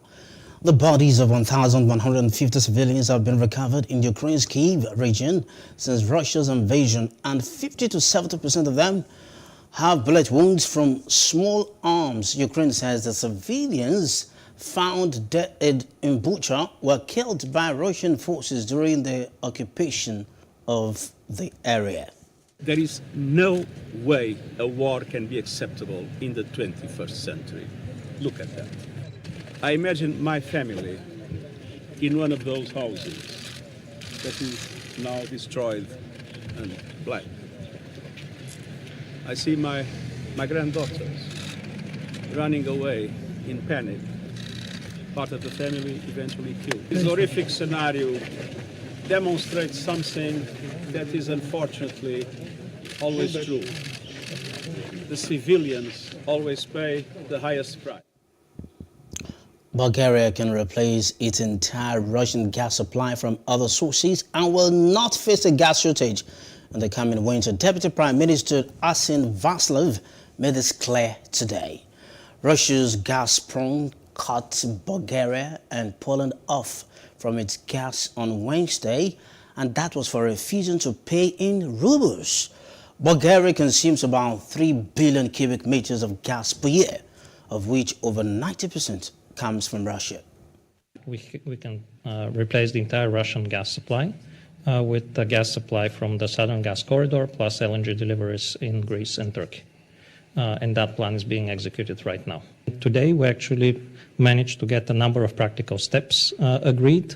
There is a regional task force that is going to be set up in Bulgaria to optimize not only the gas deliveries to Bulgaria, but to the entire region using the infrastructure that we have. And actually, since the letter implies that if it is signed, it becomes a part of the existing contract, it refers to the entire contract, which means till expiration. So all potential future claims or arbitrage claims or whatever will not have the valid ground, which if you look at it only from a corporate perspective, there's not a sensible person that would sign this. Polish President Andrzej Duda denounced Russia's war against Ukraine today. He joined Holocaust survivors and people from around the world at an annual observance at the former site of Auschwitz. It's Israel's National Holocaust Memorial Day that pays tribute to the 6 million Jewish victims of the Holocaust. This year's march, the first after being suspended because of the coronavirus pandemic, also included delegations from Ukraine and the United Arab Emirates. I would like to say something that we talk about happening on the Ukraine. I feel sorry for those people that are being murdered. But we cannot compare that to the Holocaust. Holocaust was something completely different. I feel sorry for those people, but that's all what I can say. Never compare this to Holocaust. Up next, petrol subsidy hits 1.35 trillion naira in 4 months. NNPC to deduct 672 billion naira. All that in business news after this short break. Stay with us.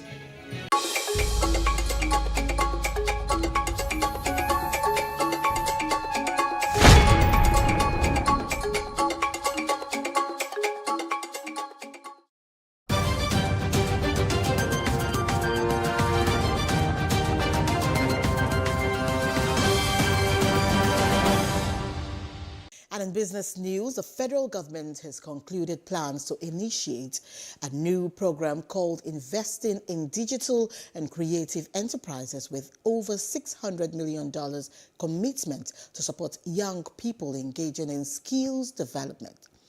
National Coordinator, Social Investment Program Umar Bindir revealed this at the 5th National Terrorism Transportation Summit and Expo in Abuja, saying the program is aimed at training youth through several skill acquisitions. Binder also urged the youth to grab the opportunity with all sense of commitment and steadfastness for the overall good of the country in its march to industrial and economic greatness. And Nigeria and the United Kingdom have restated commitment to removing bilateral trade barriers between the two countries. And these were part of the communique issued at the end of the 7th ministerial meeting of the UK-Nigeria Economic Development Forum held in London on Wednesday. They also pledged to establish an official working group to enhance the trade partnership for mutual benefits. Besides, they have agreed to channel their energy towards how the bilateral relations could be exploited and enhanced for the benefit of all. And the subsidy on premium motor spirits, also known as petrol, between January and March 2022 has risen to 675.93 billion naira. The latest data obtained from the Nigerian National Petroleum Company Limited on Wednesday showed. And this is coming as the NNPC informed the Federation Account Allocation Committee that it will deduct or recover 671.88 billion naira from April 2022 proceeds due for sharing at the May 2022 FASC meeting. It described the 671.88 billion naira as a value shortfall incurred by the NNPC, as the oil firm has remained the sole importer of petrol into Nigeria and has been subsidizing the commodity using billions of naira monthly. Figures from NNPC in Abuja on Wednesday showed that the oil firm spent 210.38 billion naira, 219.78 billion naira and 245.77 billion naira as subsidy on petrol in January, February and March 2022 respectively. And this implies that within the 3-month period, the oil company had spent 675.93 billion naira on PMS subsidy. NNPC, however, described its subsidy spending as an under-recovery of PMS value shortfall. And also the Petroleum and Natural Gas Senior Staff Association of Nigeria says it will ensure that issues of casualization in the oil and gas industry are reduced to a minimal level. The Pengassan president, Festus Osifo, made this known at a media parley with journalists in Lagos, according to a news agency of Nigeria report. He further made a declaration as part of the union's congratulatory message to workers in commemoration of the 2022 International Worker Day, marked annually on May 1st. Osifo said, "For us, we are discussing with the Nigerian Union of Petroleum and Natural Gas Workers to have a workshop where we will bring all the stakeholders together." And that's business news. I am Destiny Momo. Thanks for watching. The news continues. The very best in entertainment is next. Stay with us. Reality TV star Rob Kardashian has claimed that he was beaten up with a metal rod by his former partner, Blac Chyna. Kardashian said Blac Chyna also put a gun on him during the December 2016 brawl. He made this known during a court session where he testified that Chyna was violent from the start and alleged that the mother of his child beat and threatened him to kill him. Chyna is suing the Kardashian-Jenners for $40 million for loss of earnings and more than $60 million in future earnings. She claims they used their power to tarnish her reputation and prevent financial opportunities. Nigerian songwriter and music producer Shizzy has called out music executive Ife Ogbeni for keeping him in a bad record deal. Shizzy explained via an Instagram post that Ogbeni made him sign an archaic minimum delivery and release commitment (MDLC) deal with Sony Music 6 years ago. In publishing contracts, the MDLC clause requires a songwriter to deliver a certain number of songs to the publisher, a portion of which must be commercially released recordings. The music producer claimed he unknowingly signed an archaic MDLC deal because Ogbeni never gave him the chance to choose his own attorney to properly inspect the contract back in 2016. Instead, Shizzy said he was forced to work with a lawyer who happened to be a friend of the music executive. Raising Dion has been cancelled by Netflix after 2 seasons. The show follows a child superhero launched on the streamer in 2019, with its second season premiering in February 2022. Announcing the sad news to fans, series star Sammy Annie wrote on Instagram, "Sad to say that Raising Dion is cancelled. Thank you all for the amazing support we got from all of you wonderful fans." Season 2 was a success, equal to Season 1. If just looking at how many people watched all of it and wanted a Season 3, Raising Dion was adapted for screen by Carol Babbie, who doubles as showrunner. The series is based on a comic by Dennis Liu. Ed Sheeran will perform at Queen Elizabeth's Platinum Jubilee pageant.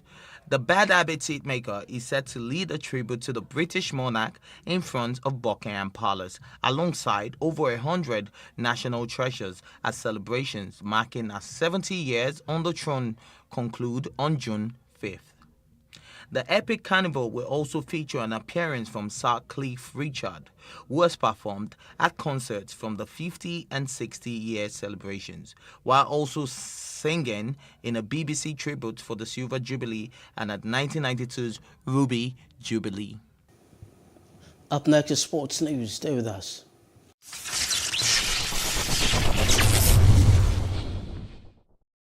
Hello and welcome to Sports News on Plus TV Africa. Spanish cyclist Eduard Prades saw the funny side after crashing as he celebrated what he thought was a victory on the opening stage of the Tour de Hellas on Tuesday, April 27th.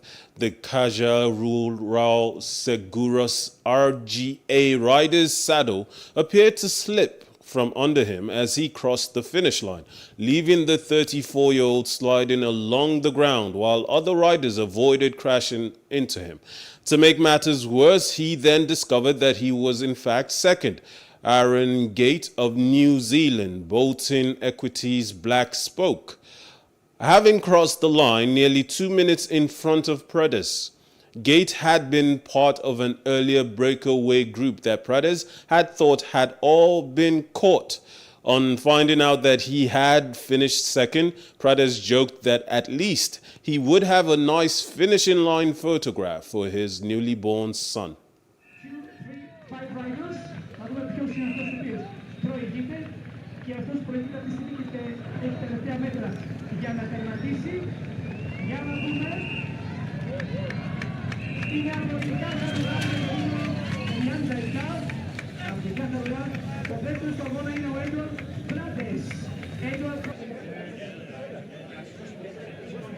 Έχουμε αποτελέσματα τα οποία συσταλούν όμως με κάποια επιφύλαξη, δεν είμαστε σίγουροι αν είναι αυτή η κατάταξη. Σύμφωνα με...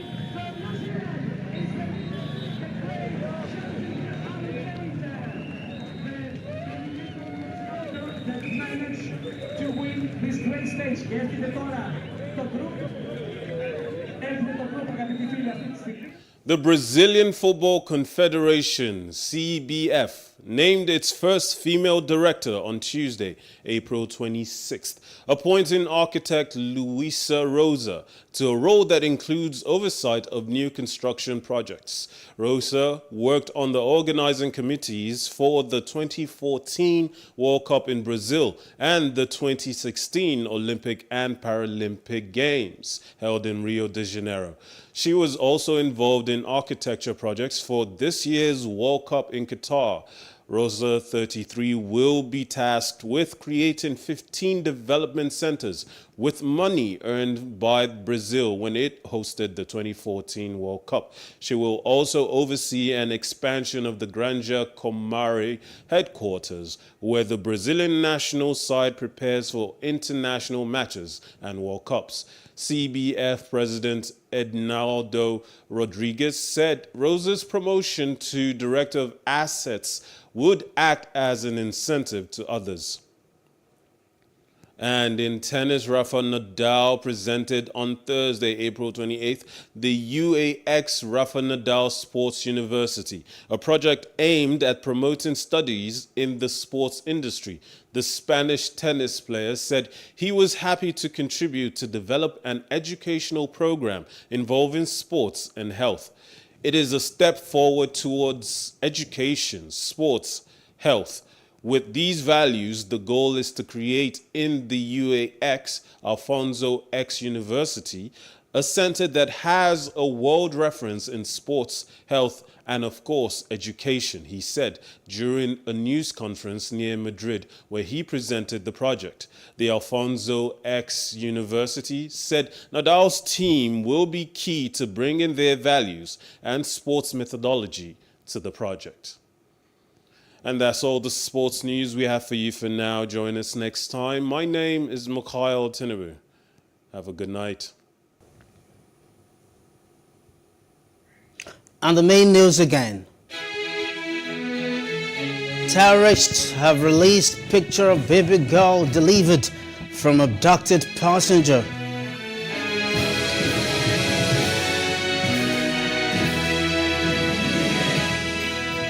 DR Congo declares state of emergency in North Kivu, Ituri. Comes under scrutiny amid rising attacks.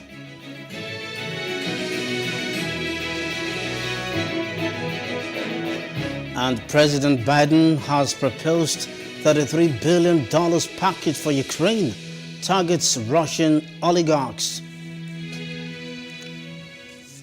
That's the news now. For more stories, please follow us on Plus TV Africa on Facebook, Twitter, and Instagram. And do subscribe to our YouTube channel at Plus TV Africa and Plus TV Africa Lifestyle. I'm Tolu Ojeomi. Thanks for watching, and do have a good night.